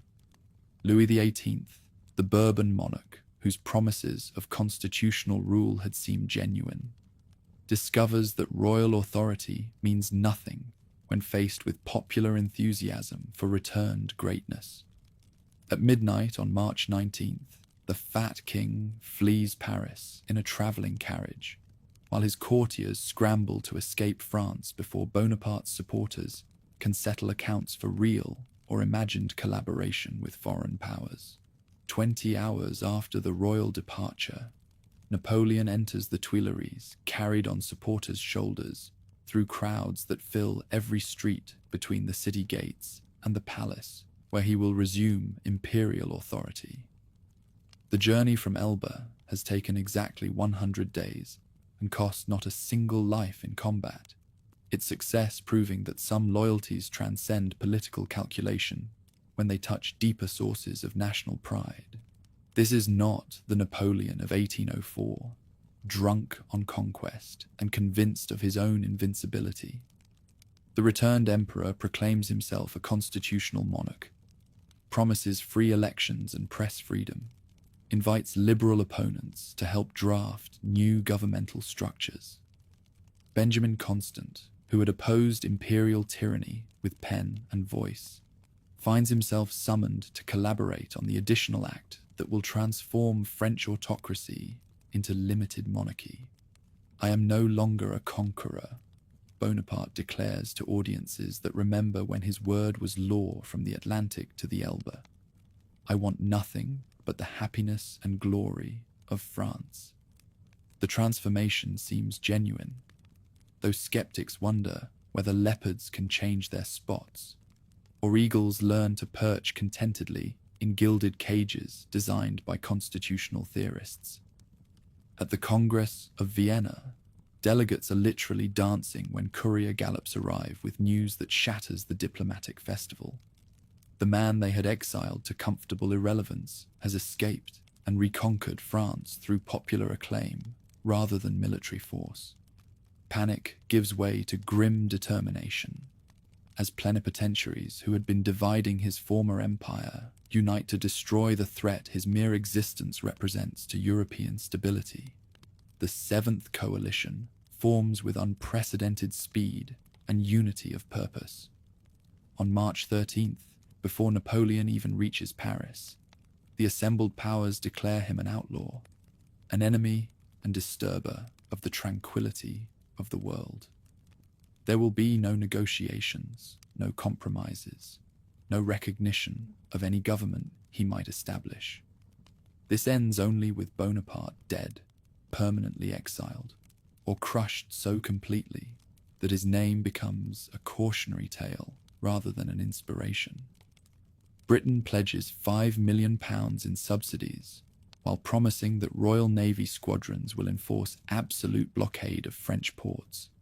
Prussia mobilizes the Landwehr that had helped destroy the Grande Armée at Leipzig. Austria contributes armies, commanded by generals who learned their trade fighting imperial forces across a dozen European battlefields. Russia sends veteran regiments that remember burning Moscow rather than surrendering it to foreign occupation. Most ominous of all, the coalition's 1,000,000 men tower over anything the emperor can muster from a land drained by 2 decades of ceaseless war. The mathematics that had doomed the 1814 campaign appear even more hopeless now, with enemies who possess overwhelming numerical superiority combined with professional competence that previous coalitions had lacked. Napoleon needs 800,000 men, to defend France against invasion from every direction. He has barely 200,000, many of them veterans whose enthusiasm for renewed conflict must compete with war weariness that affects entire families. The levée en masse that once summoned 750,000 citizens to defend revolutionary principles now produces only reluctant compliance from populations that have given enough sons to foreign battlefields. Conscription attempts fail throughout rural districts where mayors report that young men have simply vanished rather than report to recruiting stations. The National Guard, supposedly 300,000 strong on paper, provides perhaps 100,000 poorly trained men whose loyalty depends on circumstances that may not favor sustained resistance when professional armies appear on French soil. For his mobile striking force, Bonaparte assembles the Army of the North, 124,000 men who represent the best France can offer from limited resources. Many are veterans whose experience spans every European battlefield, but hasty organization prevents the systematic training that had made imperial armies superior to any opponents. Critical shortages in experienced officers reflect the reality that many professionals remain loyal to the Bourbon monarchy or simply refuse to risk their lives in what appears to be a hopeless enterprise. The strategic dilemma admits no easy solution. Should Napoleon wait for Allied invasion and fight defensively on French soil, or strike first, attempting to defeat enemies piecemeal before they can coordinate overwhelming attacks? Defensive warfare might preserve his forces longer, but it concedes initiative to opponents who possess every advantage except the tactical genius that has sustained his reputation through 2 decades of European conflict. In Belgium, the Duke of Wellington commands 93,000 British, Dutch, and German troops, whose quality varies dramatically, but whose core consists of peninsular veterans who have learned to defeat French tactical superiority through defensive discipline and coordinated counterattacks. These are soldiers who remember Spanish mountains and Portuguese fortifications, their confidence justified by victories that stretch from Talavera to Toulouse. Prince Gebhard von Blücher leads 117,000 Prussians, whose hatred for Napoleon exceeds their fear of his military reputation. The old field marshal, who earned the nickname Marshal Forward for his aggressive tactics, burns to avenge years of national humiliation, his officers sharing enthusiasm for campaigns that promise to eliminate forever the threat of French domination over German territories. Napoleon's decision becomes inevitable when intelligence reports reveal that Austrian and Russian armies will not reach operational areas until late summer. If he can defeat Wellington and Blücher before these reinforcements arrive, perhaps he can negotiate from strength rather than weakness.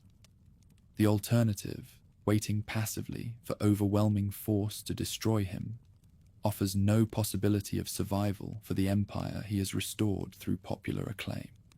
On June 12th, the emperor leaves Paris, fully aware that he stakes everything on one last throw of the dice. Before the assembly, he proclaims a fight for French independence against enemies who scorn the people's voice. The language recalls the revolution, yet he understands all too well that failure now means death, not banishment. The Army of the North concentrates near the Belgian frontier, while its commander studies maps that show enemy positions, separated by distances that rapid movement might exploit. If French forces can drive a wedge between Allied armies, defeating each in turn before they unite, perhaps the impossible might become merely improbable. The strategy that conquered Europe must work one final time, or the adventure that began at Golfe-Juan will end in catastrophe that makes Leipzig seem like a minor reverse. As summer approaches, Napoleon commands forces inferior in number, equipment, and strategic position to enemies who have learned from 20 years of defeat at his hands. Yet something in the French response to his return suggests that national pride remains a weapon more powerful than foreign gold or professional armies. The question that will determine European destiny is whether pride alone can overcome the mathematics that favor his opponents so completely.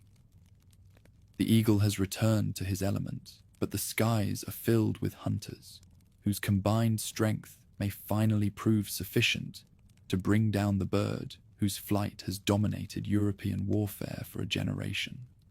The 100 Days approach their climax in Belgian fields, where the fate of revolutionary France will face its ultimate test against the forces of monarchical Europe. French forces cross the Belgian frontier at Charleroi in complete surprise, Napoleon's armies driving a wedge between Wellington and Blucher before either Allied commander realizes that the campaign they expected to begin in July has already commenced. Republican columns pour across the Sambre River like a torrent breaking through a dam. Their advance so rapid that enemy outposts are overwhelmed before they can send warning messages to headquarters sleeping peacefully in Brussels. At Liège, on June 16th, Bonaparte personally commands 70,000 veterans against 83,000 Prussians under Prince Gebhard von Blücher. Victory comes when imperial artillery concentrates on the village center, turning buildings into funeral pyres, while the 72-year-old Prussian warrior falls beneath his wounded horse. Yet triumph proves incomplete when the Prussians retreat northward toward Wellington, rather than eastward towards safety, keeping alive the possibility of junction that Bonaparte must prevent. Marshal Michel Ney fails to capture the crossroads at Quatre Bras, despite commanding superior forces, his procrastination costing the French a strategic opportunity that aggressive action might have exploited decisively. Count d'Erlon's corps marches between both battlefields, participating effectively in neither as confused orders send 20,000 men on pointless maneuvers between the two engagements. Torrential rain transforms Belgian roads into rivers of mud, while Napoleon calculates whether to pursue the defeated Prussians or concentrate against Wellington, whose forces retreat toward positions near the village of Waterloo. The night becomes an ordeal of endurance that tests veteran discipline, as soldiers huddle in squares that provide no shelter from Belgian rain that soaks through uniforms and fills musket barrels with water. Napoleon, suffering from hemorrhoids and possible cystitis, moves more slowly than campaigns require when minutes determine strategic outcomes. The emperor who once covered impossible distances through personal example now delegates reconnaissance to subordinates whose reports cannot substitute for direct observation. Dawn reveals two armies deployed across terrain that seems designed for decisive battle. Wellington commands 68,000 men, positioned along ridges that provide natural protection from artillery. His forces, including peninsular veterans, whose experience spans 6 years of fighting French armies. The Duke positions his weakest troops in rear areas, while placing veterans where fighting will prove most severe. The rain stops, but the ground remains sodden, forcing Napoleon to delay attack until 11:30 a.m., while waiting for terrain to dry sufficiently for artillery effectiveness. The delay grants Prussians precious hours to march from Wavre toward the sound of guns that will guide their approach. 80 Republican guns concentrate fire on positions they cannot see clearly, their iron balls bouncing through Wellington's ranks, seeking targets that remain largely invisible behind terrain features. For 1 hour, the bombardment achieves little against an enemy that understands defensive warfare. The attack on Hougoumont Farm begins as diversion, but becomes obsession, consuming French resources throughout the day. A handful of guards companies ties down 14,000 Republican soldiers in combat that serves no strategic purpose. Lieutenant Colonel James MacDonell personally slams shut the chateau gates when assault troops briefly penetrate the courtyard, his individual action preventing tactical success that might have unhinged Wellington's entire right flank. Count d'Erlon's grand assault at 1:30 p.m. sends 16,000 infantry advancing in massive columns toward British positions. Drums beat the pas de charge, while eagles glint in afternoon sunlight, the spectacle magnificent as professional soldiers march toward enemies whose defensive positions should crumble before such force. But British tactics, perfected through Spanish campaigns, transform French numerical advantage into tactical liability. Two deep lines pour controlled volleys into column fronts that cannot deploy quickly enough to return effective fire. Sir Thomas Picton's division holds despite overwhelming odds until British heavy cavalry arrives to complete the repulse. The Scots Greys and Royal Dragoons charge downhill with sabres that catch sunlight as they slice through infantry formations. D'Erlon's corps dissolves under cavalry attack that captures regimental eagles, yet British horsemen pursue too far and suffer devastating counterattack from French lancers. Marshal Ney's cavalry charges at 3:30 p.m. represent either supreme innovation or strategic desperation. 5,000 horsemen surge around Wellington's right centre in attacks that continue for 2 hours without result. English infantry forms squares, human fortresses bristling with bayonets that horses cannot penetrate despite repeated attempts. Ney has 12 horses shot from under him, while leading charges that achieve nothing except demonstrating that cavalry alone cannot break properly formed infantry. Wellington watches from inside a square as wave after wave mills helplessly around formations that bend but never break. Magnificent, but not war, the Duke observes with professional admiration. French capture of La Haye-Sainte Farm at 6 p.m. enables Republican artillery to advance within canister range of Wellington's line, their guns firing directly into formations that have withstood every previous attack. For crucial minutes, Allied defeat seems inevitable, as concentrated fire tears gaps in ranks, while panic begins spreading through units that have endured hours of combat. Yet Prussian forces begin appearing on French flanks, their presence transforming Napoleon's tactical problem from difficult to impossible. Blucher's advance guards engage Plancenoit, while main bodies continue arriving, their numbers growing hourly as German columns follow cannon, fire toward battlefields where European destiny hangs in balance. Napoleon's final gamble comes at 7:30 p.m. as the Imperial Guard advances in columns that represent the last reserve of an empire built on military success.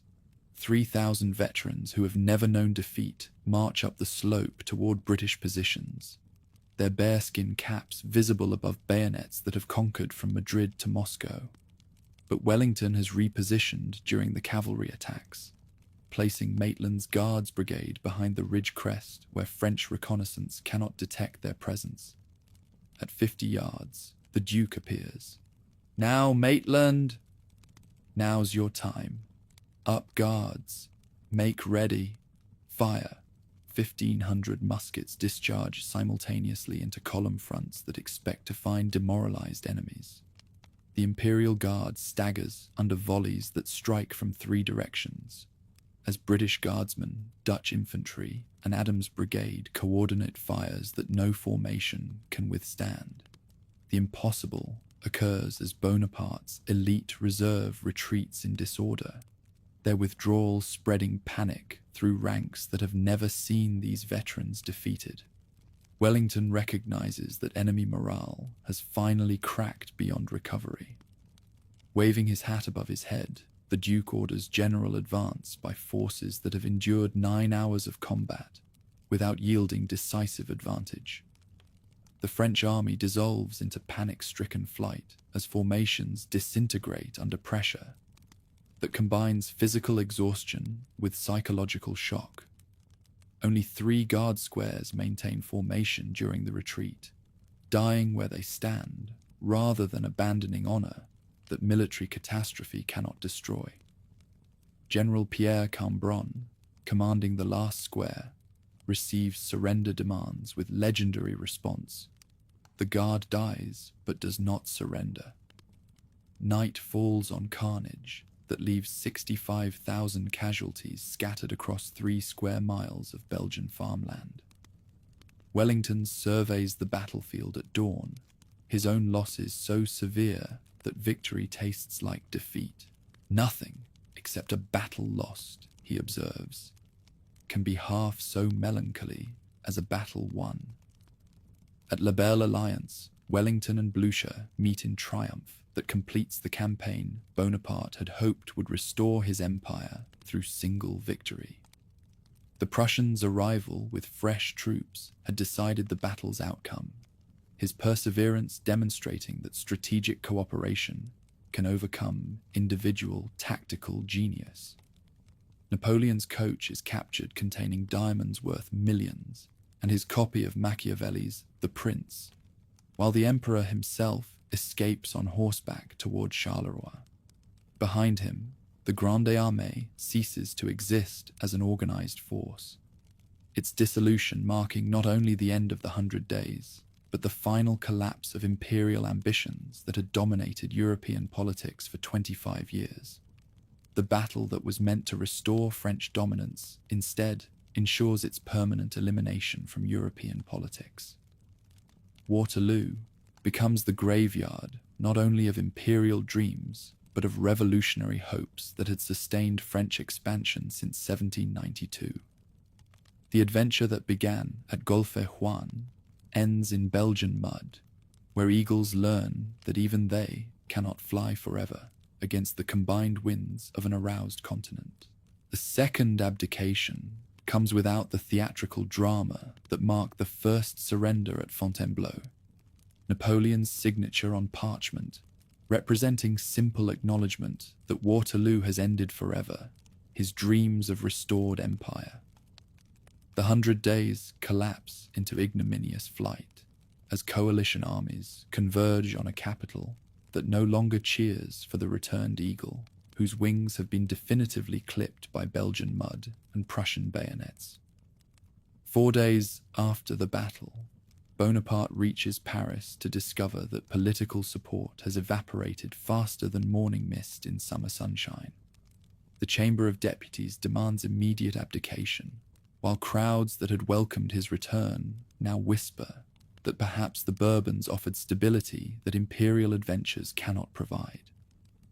Without an army to enforce his will, the emperor becomes merely another politician whose credibility depends on popular support that military disaster has destroyed. Fleeing toward the Atlantic coast, the fallen ruler contemplates options that grow fewer with each passing hour. American exile seems possible if British cruisers can be avoided, while various schemes propose escape through smuggling networks that had once defied the continental system's enforcement. Yet reality intrudes upon fantasy, as reports arrive describing Allied armies advancing on every route that might lead to sanctuary beyond European reach. HMS Bellerophon anchors off Rochefort like a floating prison, whose captain holds keys to Bonaparte's uncertain future. Surrender to British authority offers the only alternative to capture by Prussian forces, whose justice would prove less merciful than English law. I come to throw myself upon the protection of your laws, Napoleon declares to Captain Frederick Maitland, still imagining that liberal principles might permit comfortable retirement in English countryside, where he could write memoirs and offer advice to governments that once feared his power. British government calculations prove less generous than their prisoners' optimism suggests possible. Napoleon's presence in England would attract radical sympathizers whose enthusiasm might threaten domestic tranquility, while his proximity to European politics could inspire fresh conspiracies among populations that have not forgotten the glory his name once represented. The solution requires distance measured in thousands rather than hundreds of miles, isolation that prevents any possibility of renewed influence over continental affairs. The announcement strikes like physical blow when officials inform their captive that St. Helena will provide his permanent residence. The volcanic island rises from South Atlantic waters, 1,200 miles from the nearest land, its position ensuring that escape becomes impossible without resources that no conspiracy could provide. Portuguese navigators discovered this rocky speck 3 centuries earlier, yet it remains unknown to most Europeans who have never had reason to study maps of waters so remote from civilized society. After a 10-week voyage aboard HMS Northumberland, the island prison appears on the horizon like a black fortress designed by Providence to confine dangerous ambitions within natural boundaries that human guards could never maintain so effectively. Cliffs rise sheer from ocean depths, while a single road winds upward through valleys where British sentries watch every approach to the Highland Plateau that will contain the most closely guarded prisoner in world history. Longwood House becomes the center of a universe reduced from continental empire to domestic routine, managed by servants who remember when their master's orders reshaped European civilization. The dwelling itself reflects British parsimony rather than imperial dignity. Damp rooms with peeling wallpaper, furniture that breaks under normal use, gardens where Atlantic winds destroy every plant that attempts to grow in soil too poor to sustain anything except the hardiest vegetation. Governor Hudson Lowe embodies petty tyranny that transforms imprisonment into personal torment through systematic application of regulations designed to demonstrate that fallen emperors deserve no more courtesy than common criminals. The colonial administrator insists on calling his prisoner General Bonaparte, rather than acknowledging imperial titles that British policy refuses to recognize, while restricting movements beyond arbitrary boundaries that serve no security purpose except humiliating a man who once commanded from Madrid to Moscow. From his study overlooking valleys, where British soldiers drill in formations borrowed from tactics that Wellington perfected during peninsular campaigns, Bonaparte dictates memoirs that will reshape European understanding of the revolutionary wars that dominated a generation's experience. His accounts transform every defeat into strategic necessity, while portraying every harsh measure as reluctant response to circumstances beyond any ruler's control. The man who had manipulated European politics now manipulates historical memory with equal skill. Daily routine provides structure for minds threatened by the tedium of comfortable imprisonment among people who speak a language the exile never learned fluently. Morning dictation to secretaries who struggle to record thoughts that flow faster than pens can capture them, followed by meals where imperial etiquette maintains dignity that circumstances constantly undermine. Afternoons bring walks within boundaries that centuries enforce with military precision, while evenings offer conversations with companions whose company grows stale through repetition. The legend grows stronger in exile than it ever was during years of actual power, as accounts published in European capitals present Bonaparte as martyred genius, whose greatness was destroyed by enemies too small to comprehend the vision that might have united the continent under enlightened leadership. The Memorial of St. Helena becomes continental bestseller, while its author remains confined to an island whose population barely exceeds a single regiment's strength. Las Cases, the most literary of the exile's companions, publishes conversations that portray their subject as philosopher king, whose military achievements were merely means to achieve lasting peace through European federation. These romanticized accounts ignore the millions who died in wars that served primarily to satisfy one man's ambition, yet they capture imaginations hungry for heroes, whose stature transcends ordinary political calculation. Physical decline accompanies intellectual productivity as the prisoner's health deteriorates under conditions that combine tropical climate with persistent dampness that penetrates buildings designed for temporary occupation rather than permanent residence. Stomach ailments that may represent cancer or arsenic poisoning. Historians still debate the cause, create constant discomfort that transforms simple activities into ordeals of endurance. Years pass with mechanical regularity as the exile's world contracts from rooms to bed, from daily walks to occasional movements between chair and window, from dictated memoirs to whispered conversations with servants who have remained loyal through circumstances that would excuse any abandonment.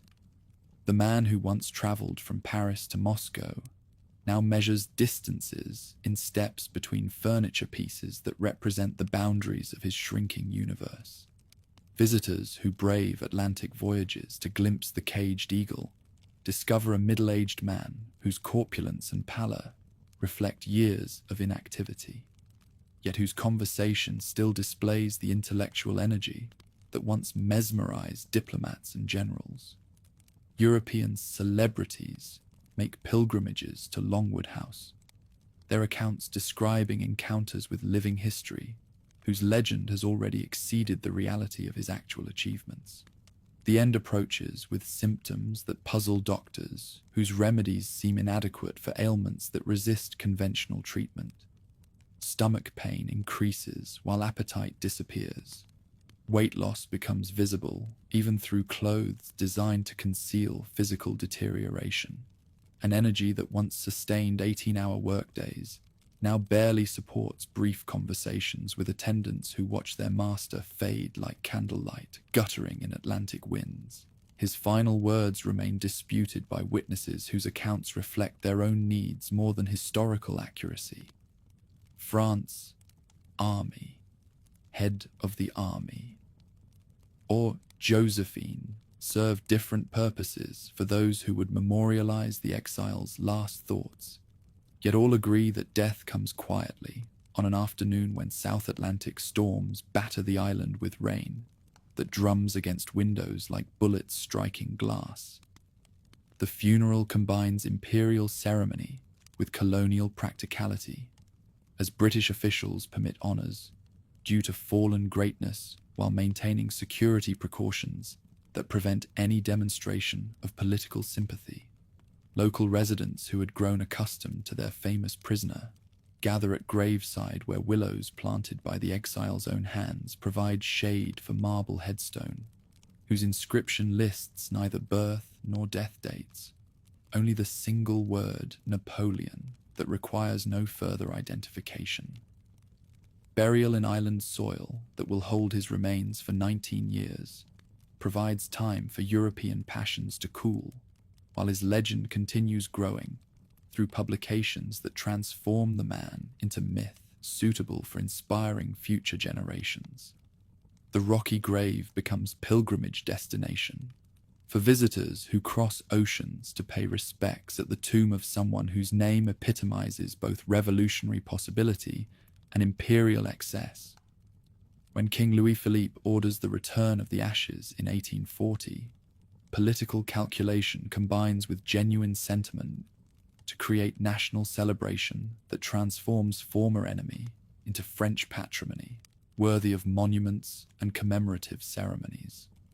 1 million Parisians line December streets to witness procession that carries the exile's remains toward tomb in Les Invalides, where visitors can still contemplate the career that began with artillery tables and ended in Atlantic isolation.